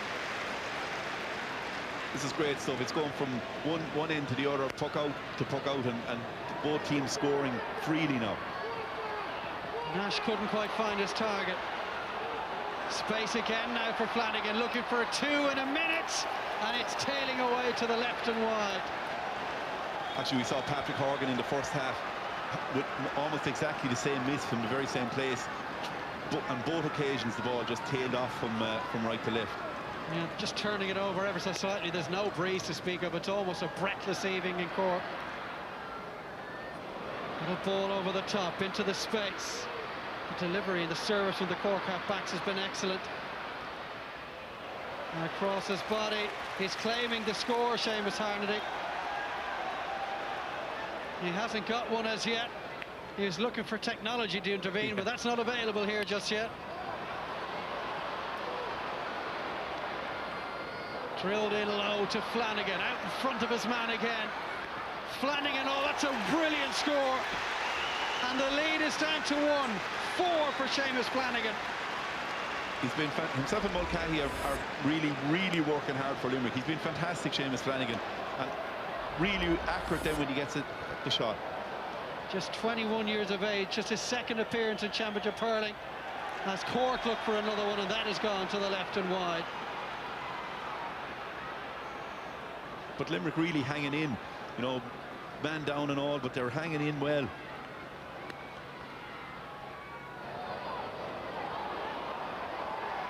Picked up by Spillane. Plenty of space and time for Mark Coleman. They're almost complacent in possession, Cork. Many of them, their first touch letting them down. And despite the pace of Kingston, that has beaten the inside forward for another bad wide for Cork. Yeah, I think the reigning Munster champions. I think there is definitely complacency in Cork. You see, particularly with Mark Coleman, he's been blocked down twice. He's a free man. He's been blocked down twice, and that one straight out over the sideline. Limerick looking for the equaliser, and they have it. Oh, this game is getting better and better. A really good score, picked up in midfield by O'Donovan. Looked to the post and fired it over. Great score by Darragh O'Donovan, winning the ball in the air, and Limerick right in this game and working a lot harder than Cork and showing more energy at the moment. Then Cork goes short, and this time further evidence that they have just lost their heads a little, Cork. Limerick have got a real foothold in the game now. Inside to Flanagan, his marker Catalan has slipped. Acute angle. Oh, that has not bothered Flanagan one bit. His 5th score. What a half he's having. Superb score. He has Damien Catalan in all kinds of trouble here at the moment. I wonder whether Cork might even consider a switch.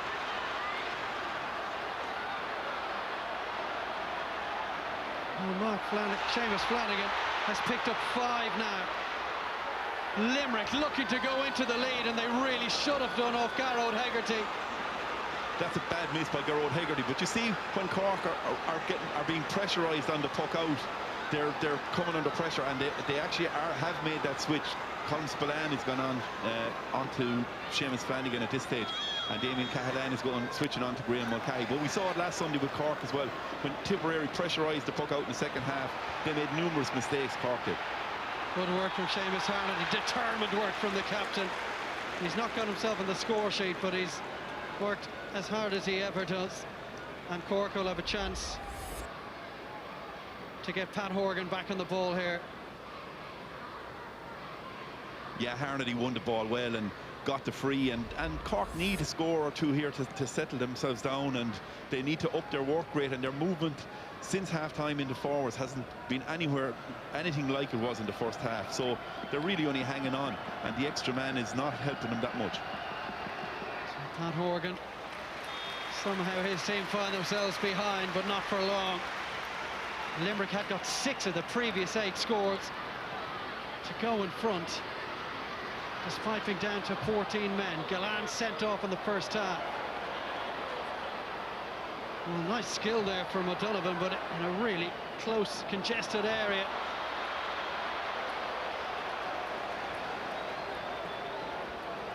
Yeah, I think Will O'Donoghue is going to get a free here. He had the advantage there, and James Owens is going to pull it back, and it'll be Dermot Burns from distance.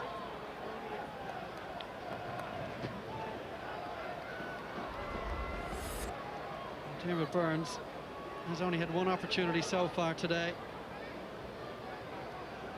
His 3rd championship season, made his debut against Tip a couple of years back. But he's been flawless from the long range, frees and 65s in both of Limerick's championship matches so far this season. Looking to put them back in front. Well, he hasn't struck that as he would like. Mulcahy trying to make something of it, but couldn't get anything on it. Christopher Joyce left it for Tim O'Mahony. Cork have got very jumpy in possession even. Dara Fitzgibbon. Backpedaling onto it was Lehane. Brilliant control. Trying to go around Morrissey. Still Conor Lehane. Oh, it was a weak shot in the end. Easily taken by Quaid. Richie English under pressure from Daniel Carney. He's all on his own over there, Richie English. And he fires one long towards Mulcahy, and he's won the free. Just had his ankles clipped by Damien Cahalane, who's in a bit of trouble at fullback. Yeah, Cahalane has switched on to Mulcahy. He wasn't have a whole lot of luck on Seamus Flanagan, but Richie English did very, very well. Carried the ball down, got away from Daniel Carney, beat him for pace, and got the ball down to where a little foot tripped by Cahalane on Graham Mulcahy, and there's the previous one. Lehane really never had balance or had strength in his feet when he struck the ball, and an easy save for Nicky Quaid.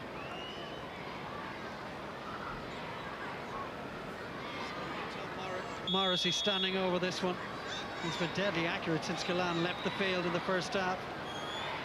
What a huge year Morrissey's had. He's won an All-Ireland under-21 last year. He's won a Fitzgibbon medal with UL this year. That was his 2nd at that grade as well. I dearly love a Munster Senior Championship medal. Only 3 of the starting 15 for Limerick were part of the side that won the Munster title in 2013. Limerick making another change. David Dempsey from the Páirc will be coming in for Garrod Hegarty. Yeah, David Dempsey is a good player as well. Good ball winner and uses the ball well. Another of the Páirc players that went to the All-Ireland final this year, and this is a very important guy for the Páirc, and he's a good player. But Limerick are very, very impressive, have been impressive all year. And they lead by 1. Oh, brilliant from Dermot Burns. He's asking a lot of the new man in there, though. Not a great ball for David Dempsey to get onto immediately after his introduction. Played with his brother Alan in that Páirc side, beaten by Coola. After a replay in the club final, Cian Lynch. Nice stick work from him. And likely point here from Flanagan, given how well he's been shooting. Looks back inside to Lynch, who was better positioned. Lynch gets his 3rd. What a performance this is from Limerick. They've doubled their lead. Great play again by Lynch and Flanagan to win the ball. He's been marked by 2 Cork players all the time, and they don't seem to be able to deal with him at all. Recycled it back out here to Cian Lynch, and again he makes it look very, very simple. But you need serious skill, and that is what Cian Lynch has to make that look simple, because the catch on the run wasn't easy. Just 2 wins in 12 championship meetings on Cork soil for Limerick, the last of which was 17 years ago. Seamus Flanagan is cramping a bit for Limerick there, and he certainly won't be one they'll want to lose. They may have a spare man, Cork, but Anthony Nash has managed to pick out the Limerick centre forward, Kyle Hayes, and all of the Limerick forwards that started this game. Bargalan on the score sheet. Yeah, we know how important the puck-outs are to Cork. We saw Anthony Nash last year against Waterford when their strategy came unstuck, the whole team came unstuck, and that was a particularly bad puck-out. Cork need to score now quickly. Well, they coughed up a 9-point lead against Tipperary. They weren't quite that far in front here today, but Limerick have Cork on the run. Sent in by Sean Finn. Down towards that man Flanagan again, and once more he's lost his marker. No Hurley though, and the referee's going to bring it back. Yeah, I think rightly so. Seamus Flanagan played Colin Spillan's Hurley, and it was a free out. But again, it looks, the Cork supporters, everyone, they're all very nervous. Rightly so with the Cork defence, because every time the ball goes in, Limerick are winning at ease. Anthony Nash, that's going to drop in and around the house, and all the way through to Nicky Quaid, who kept both thighs firmly upon it. Richie English, he left it for O'Donoghue rather. He couldn't pick out a teammate. Cork need to get themselves back into this game. They're struggling. 6 minutes without a score, and another really poor wide. Heading into the last 10 minutes of this game, let's get the thoughts pitch side from JJ. Yeah, huge response from Limerick after Cork's goal, but special mention to Graham Mulcahy and Seamus Flanagan in full forward line.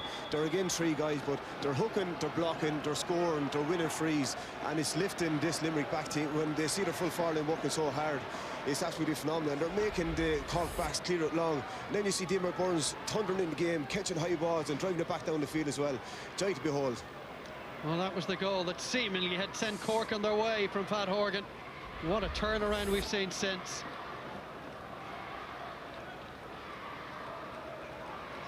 A 3-point lead has been flipped on its head, and it's Limerick enjoying that lead.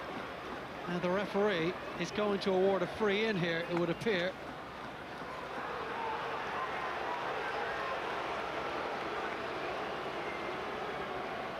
Cian Lynch is coming in to query that call, Nicky. Yeah, I have no idea, Dave, what that's about. Nobody in the stadium seems to know what that's about. Well, unless there was some verbals with the referee. Was that a late challenge on Mark Ellis? Yeah, it might be for a late challenge on Mark Ellis, but it's a very, very harmless challenge. Maybe the easiest free Pat Horgan has had all day.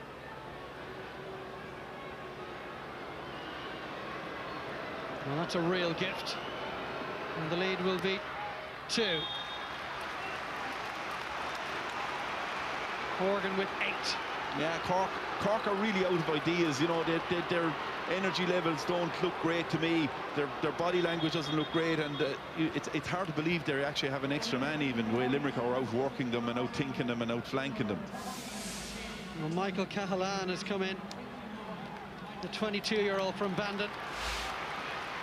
Yeah, Shane Kingston had a very good first half again, nearly up to the levels of last week against Tipperary, but he's been really out of it in the second half, and you know, you can see him going off. He looks quite tired. Cahalane's 5th appearance in the championship, all of which now have been from the bench. The man who was ruled out of the game for a couple of years with a heart problem. Great to see him still hurling at the highest level. What a takedown that was by Lynch. Didn't get the purchase on the effort towards goal though. Coleman keeps his cool. Carney now. Cork need to find some composure, some calm. Good challenge from Diarmuid Burns, with the ball ricochets into the path of Harnedy. Seamus Harnedy from a long way out can only put it left of the post. Cork are not finding anything to settle themselves down. You know, a miss there by Harnedy, and even the few passes before it looked much more laboured than they did in the first half last week against Tip, or in the first half tonight.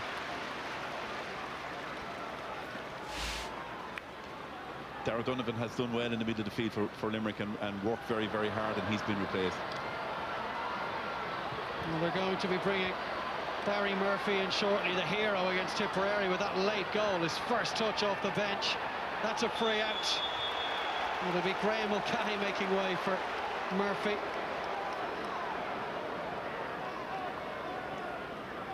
Yeah, Barry Murphy he's very lively, Barry Murphy, and works very hard. He'll be suited to this.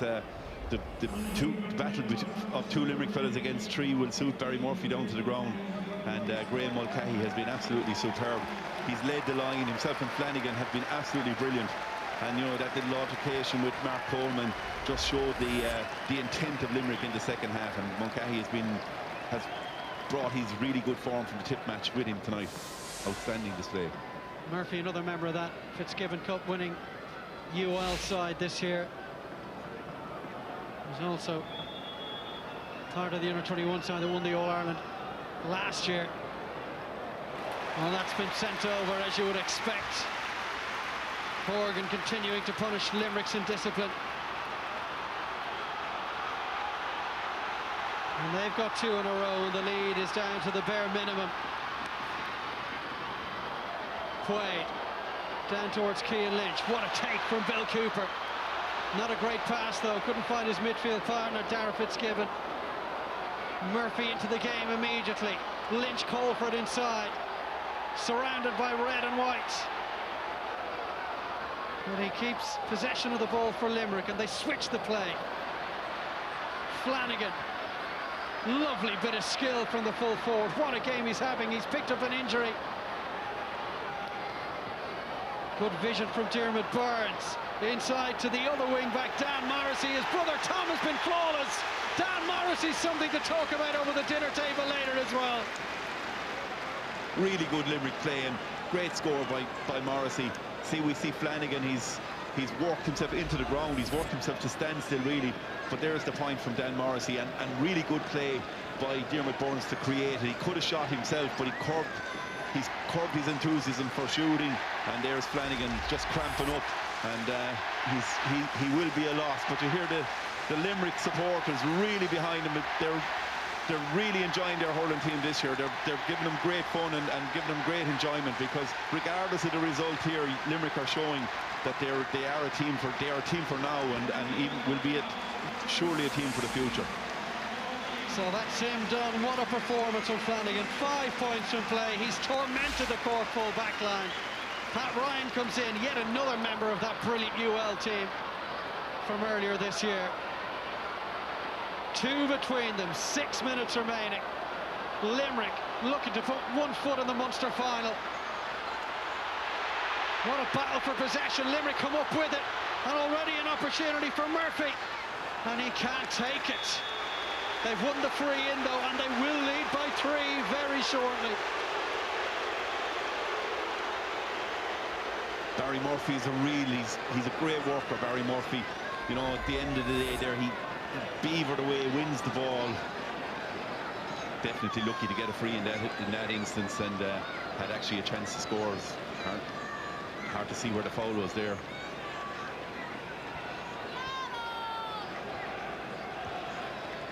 Well, John Kiley is animated as any of his players on that sideline. It really has been the goal that sustained Cork in the second half. You know, they haven't, you know, Limerick have been far the better team. And, you know, it's, unless Cork, like you seem to think that Cork will need another goal to get a result out of this game, because Limerick are absolutely well on top at the moment and showing much greater energy and desire. Well, our 3 games in 3 weeks really now starting to upset this Cork team. Wexford looked very limp against Galway at times today in their 3rd week in a row. Cork look like they're going through something similar. For the 2nd week running, a dominant position is being let slip. The lead is 3. In towards Conor Lehan, who's had a quiet second half. He can burst into life at any moment, though. That's what he's got in his locker. That's his 3rd. They really needed that. That's an unbelievable score by Lehan. Just watch his first touch. We see the replay of that. The way he trapped the ball. And Cork get their hands on the puck out as well. Picked up by Luke Meade. Time and space for Dara Fitzgibbon. Fitzgibbon lets rip and puts one over. His 3rd. And a 3-point lead is almost evaporated. Great spell for Cork. 2 great scores. Quaid taking his time. These sides have drawn 4 times in 64 meetings. You wouldn't write a 5th draw off the table just yet here. 1 between them. Lost by Fitzgibbon. Fired long by Lynch. Well, Pat Ryan is outnumbered. Pat Ryan, he's beating the odds, Ryan. Nash on off his feet. And Ryan just couldn't make connection with the ball. That may well have been the final nail in the Cork coffin. Nash scampering after this one. Again, the nervousness of the Cork defence. Colin Spillane popped it up for Pat Ryan, who had to score, really. 3 minutes left. This could be the equaliser. It is. And it's that man, Pat Horgan, again. Yeah, look at this chance by Pat Ryan. He hits the ground. Barry Murphy even had a chance at it. They got 2 bites at the cherry watch. Just maybe caught under his feet, and Barry Murphy got a swing at it as well, but bad miss by Limerick, and that great score at the other end. And now level again. Yeah, you could call it a 4-point swing. They should have goaled at one end. Horgan with his 10th at the other. Bill Cooper looking to get on the score sheet. And that has gone to the right and wide. And Cork are in double figures in the wide count now as well. Yeah, Conor Lehan not too happy. He was on the outside free. If Bill Cooper had just to pop the pass out to him on the right, and he would have been guaranteed to score in open space. Quaid targeting Morrissey. He might break back out towards Tom Morrissey if he can keep this in. Oh, Limerick have done very well to keep it on the field. Fitzgibbon got his body in the way. What a scrap for the ball. They wondered, would the new structure dilute the Munster Championship in any way? Not on this evidence. No, everyone putting their bodies on the line there. Brilliant scrap for possession. Diarmuid Burns, Seamus Harnedy, all involved. Keane Lynch for Limerick, and Limerick win the line ball. And right down the stretch here, this is a fantastic game. Fantastic second half by Limerick, and now Cork have come back into it again, just as it seems to be getting away from them. A half-century of scores and nothing separating them. 90 seconds remaining. Not the best sideline cut from Diarmuid Burns. Might break from Morrissey through his legs. Now it's with Cooper. Got rid of it before the tackle arrived. Dara Fitzgibbon looking for his 4th to put Cork into the lane. Heading into the final minute at Páirc Cave. And the stand the ropes here. The Cork fans have been quiet all through the second half, but they love that. This is Mike Casey. Tom Morrissey is fouled. Well, do they go for goal from here, or do they try and work it in? Yeah, someone actually has had somebody from Cork has complained about the free, and he's bringing it up, so it's very much within Diarmuid Burns' range from there. We saw he didn't strike the last one very well, but there's the point from Fitzgibbon. Great score. I thought maybe he erred in hitting it so early, but he had the range. And if Burns strikes this well, it's not about range, it's just about accuracy for him. Diarmuid Burns, the 24-year-old from Patrick Swell, looking for his 2nd of the day. Oh, he punched the air as it went over the 45. He knew it was over. And this has been the hallmark of Limerick all through the league. They fought like tigers for every ball and for every result. You know, we saw them drawing against Tipperary and Clare and fighting to the end to get the draw and score. So it's not unusual for them in this year. We're into the first of 3 additional minutes. Plenty of time for plenty more scores. Back it goes to Mark Ellis. Ellis targeting his inside forward line. Burns dropped it. Horgan hasn't. Pat Horgan's brought down. and he'll have a chance to put Cork back in front. Yeah, 2.5 minutes to go. There's plenty of time for Limerick to get the ball back down the field again, but Horgan did very, very well. Ellis didn't really hit it as he wanted it, and Harnedy got something on it to keep it in the area, and Horgan did well to pick it up and win the free. It's been another superb performance from the corner forward for Cork. It's been a superb game all through, and huge crowd here in Páirc Uí Chaoimh. The new format in hurling has been fantastic this year. Everyone enjoying it. A win would almost certainly leave Cork in a Munster final with one game to play. Defeat will have Limerick with so much to do ahead of their meetings with Waterford and Clare. You hate to see this game coming to an end, actually. It's been brilliant. Jamie Colin has come in for Conor Lehan. Limerick have to find possession first, and then a shooting opportunity. Just over 90 seconds left. They have plenty of men inside. Breaks off Murphy. Cahalane has it. Bill Cooper set upon by a posse of Limerick forwards. Half blocked down. Favours Pat Ryan. Cian Lynch might be the man for the moment. Lynch surrounded, blocked down, goes in again. Cian Lynch still going. Oh, the tension in Páirc Uí Chaoimh is almost unbearable now. Into the last few seconds. Space outside for Kyle Hayes. There was a poor clearance. Oh, the 19-year-old has done it! What a game, Dave. This has been fantastic.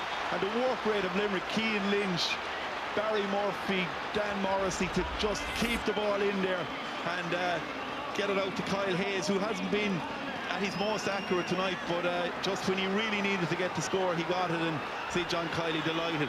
He'd take the draw now, I'd say, if he could get it. The fearlessness of youth. The moment did not faze Kyle Hayes one bit. 20 seconds remaining. All three results still very much on the table. Yeah, there'll definitely be one last ball to be fought for, and one of the teams is going to get a chance to win it, I think. Well, how much is left? That change finally happening, calling in for Lehan. Our Cork to draw for the second time in a row. Possession is going to be vital here. Nash goes long, looking for distance. Burns is there, but Cork have it temporarily. Back out to Seamus Harnedy, the captain looking for the winner. Brilliant block down from Sean Finn. Is there time for one more attack? It's all over. What a finish to this game. Kyle Hayes is the hero. An injury time equaliser from the 19-year-old. And Limerick make it 3 points from 4. Cork move on to 4 points after a pulsating game on Leeside. That was an absolutely brilliant game, Dave. And right at the end, Harnedy had the chance. And, you know, you saw the work rate of Limerick. Sean Finn getting in a vital block just at the end to block the shot. And I think a draw is a fair result, really. It would be wrong to see any team losing. Limerick worked really hard with the man down, and they showed tonight really that they are an excellent team, and they really will have a say in the championship, I think. Yeah, we wondered, was this youthful-looking Limerick team the real deal? After their performance against Tipperary, they've dug it out, Nicky, with 14 men trailing by 3 points on multiple occasions. Yeah, they dug it out, and you must remember as well, they lost Declan Hannon, who's their linchpin centre-back in the first half. Gillane was sent off, their free taker. Then Mulcahy and Seamus Flanagan, who were outstanding, both of those had to go off because they ran out of steam. They worked themselves into the ground. So this was a really, really good performance by Limerick. I think we also saw the confirmation that the third week in a row is hitting the teams in terms of their energy levels. We've seen it with Wexford, we've seen it with Cork there again this weekend. Well, after 54 scores in 73 minutes of pulsating championship hurling, nothing can separate Cork and Limerick. It's finished Cork 125, Limerick 28 points. We'll have analysis and reaction next.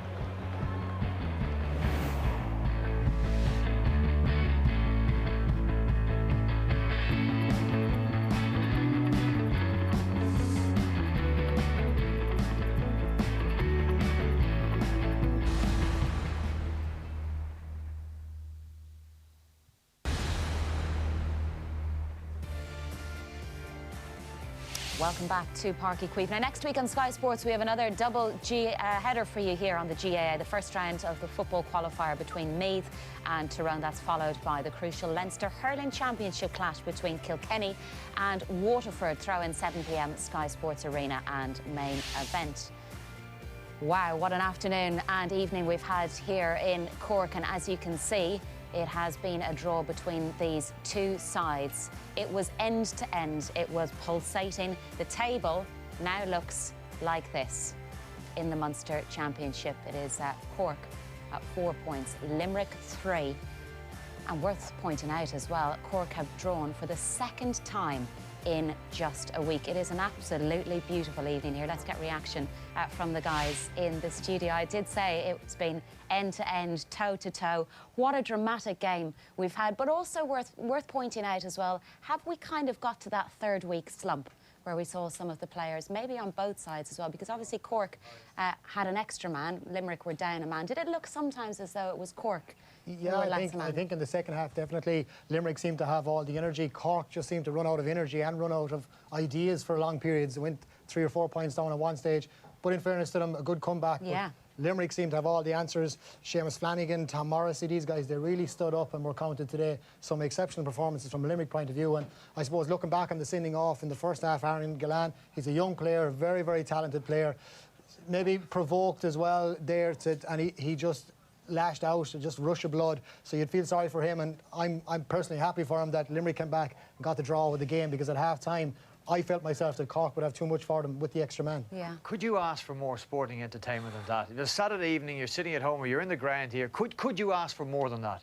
No, look, we were just saying it's a beautiful evening, and when the game, when it's played like that, it's a beautiful game to watch. So many scores, so much action, and it was so free-flowing, open, end-to-end stuff. And here's a guy, Keane Lynch, got 3 scores today. He came into the game in the second half, really stood up when Limerick needed players to step up and take them out.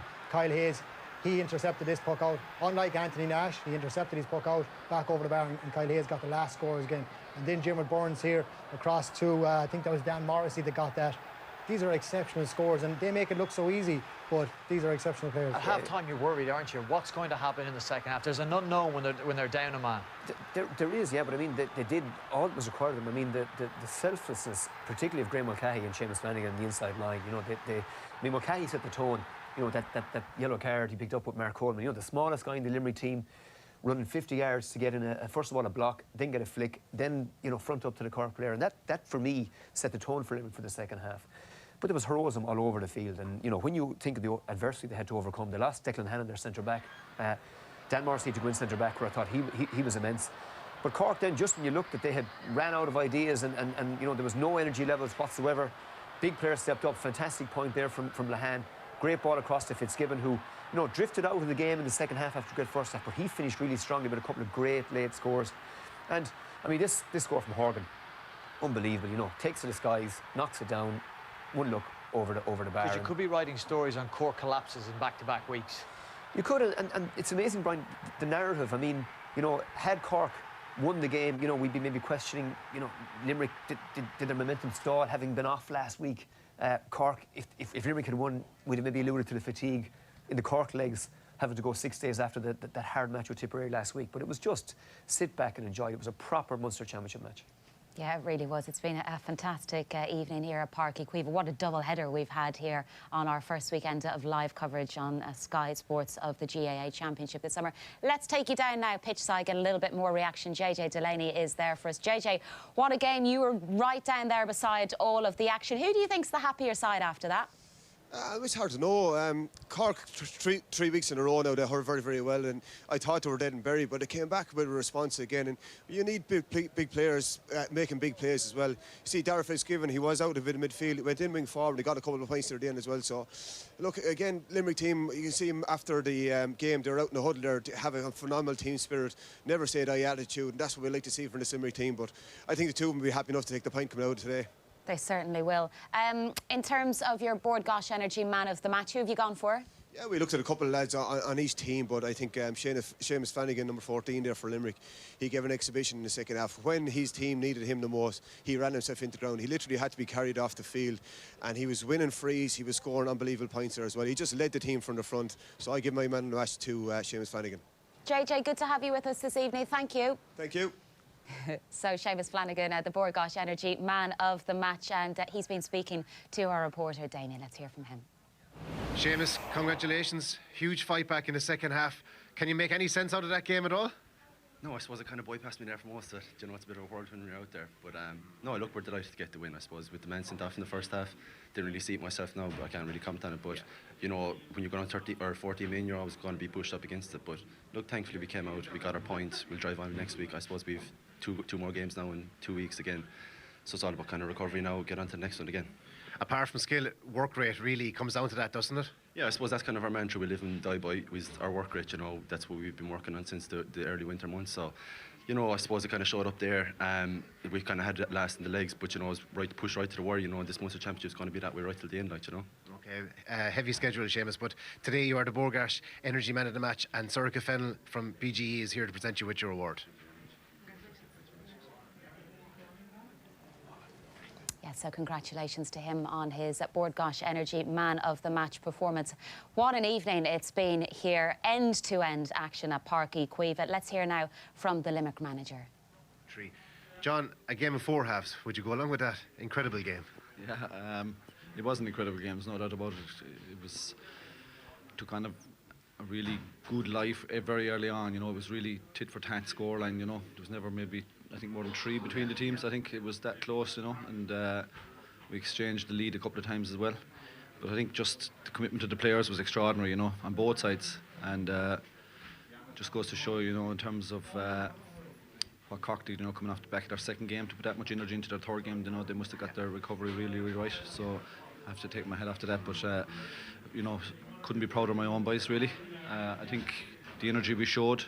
Don't think during the second half you could say that Cork had 15 players and we'd only 14. I think, you know, we really worked exceptionally hard at closing down the man and closing down the space.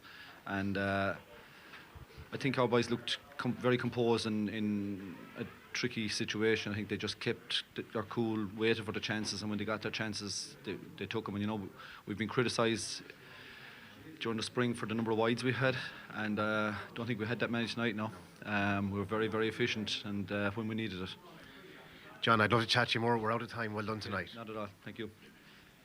Yes, so nice to get a reaction there from John Kiely on that magnificent game here at Páirc Uí this evening. Delighted to say that we're joined in the studio by Colm Spillane. Colm, thank you for joining us and here to look at some reaction back on that game with Jamesy. Yeah, Colm, listen, thanks for coming up. Really appreciate it. We're going to look at the goal. I suppose it came at a crucial stage in the second half.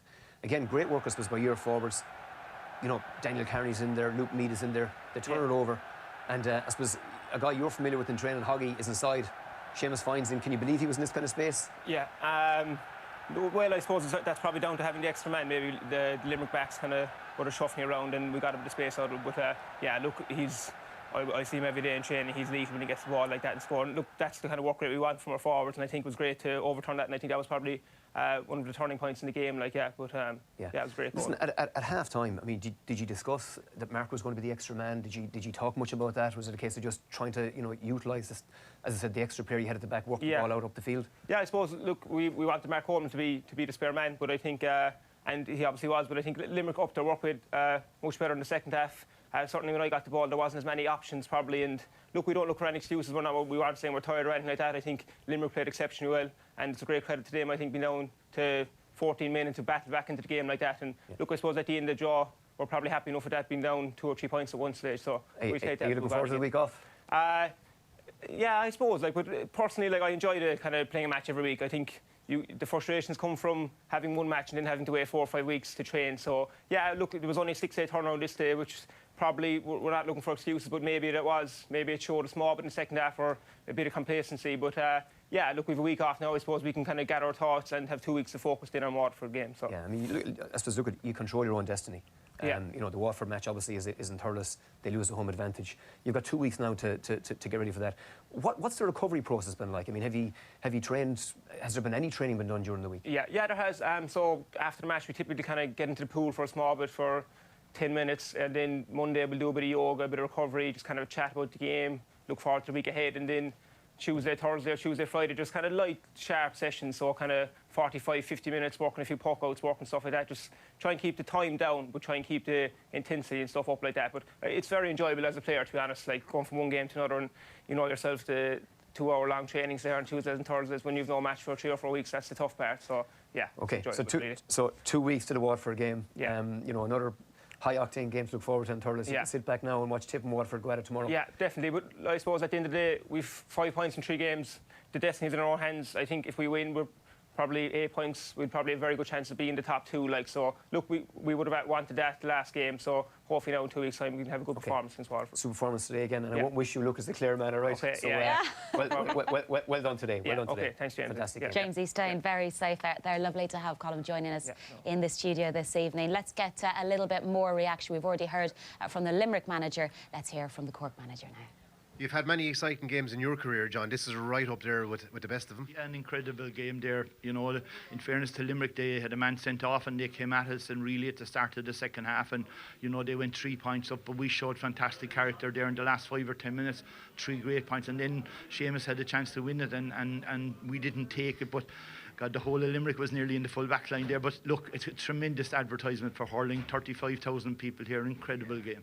And this is your 3rd week in a row, and to find the reserves to finish off like you did, must be very happy with that. Yeah, I was delighted with that. We kind of fatigued a bit at the start of the second half, and Limerick drove into the game, but we showed fantastic stamina there. You know, that 5 minutes at the end when we got 3 points in a row and had a chance to win it. You know, but I suppose a draw is a fair result like last Sunday. Is that what explains maybe the drop touches or something like that in the first 10 minutes after half time? Is it fatigue, lack of concentration? No, it's just concentration. We just lost our way a small bit against Tip last Sunday, and we lost it again tonight. We need to address that, and you know, we can't concede, especially when we had an extra man for the whole of the second half. So that's a small bit disappointing, but look, a tremendous game tonight. Okay, 4 points on your go, John. Waterford now tomorrow fortnight, we'll get a rest tonight, and you know, like Waterford will be on the spin now with 4 games in a row, so look, another tough game, but these games are exciting. Thanks, John. Okay, thank you. All right. You can shout that these games are exciting. They'll have to go off, do the recovery, do the analysis, find out where they feel they went wrong, what they can improve on. But I guess neutrals be able to sit back and bask in just brilliant entertainment. Yeah, end-to-end stuff. I mean, it looked like the momentum had totally swung. You know, Limerick's way. Cork then retrieve it. Horgan puts them ahead.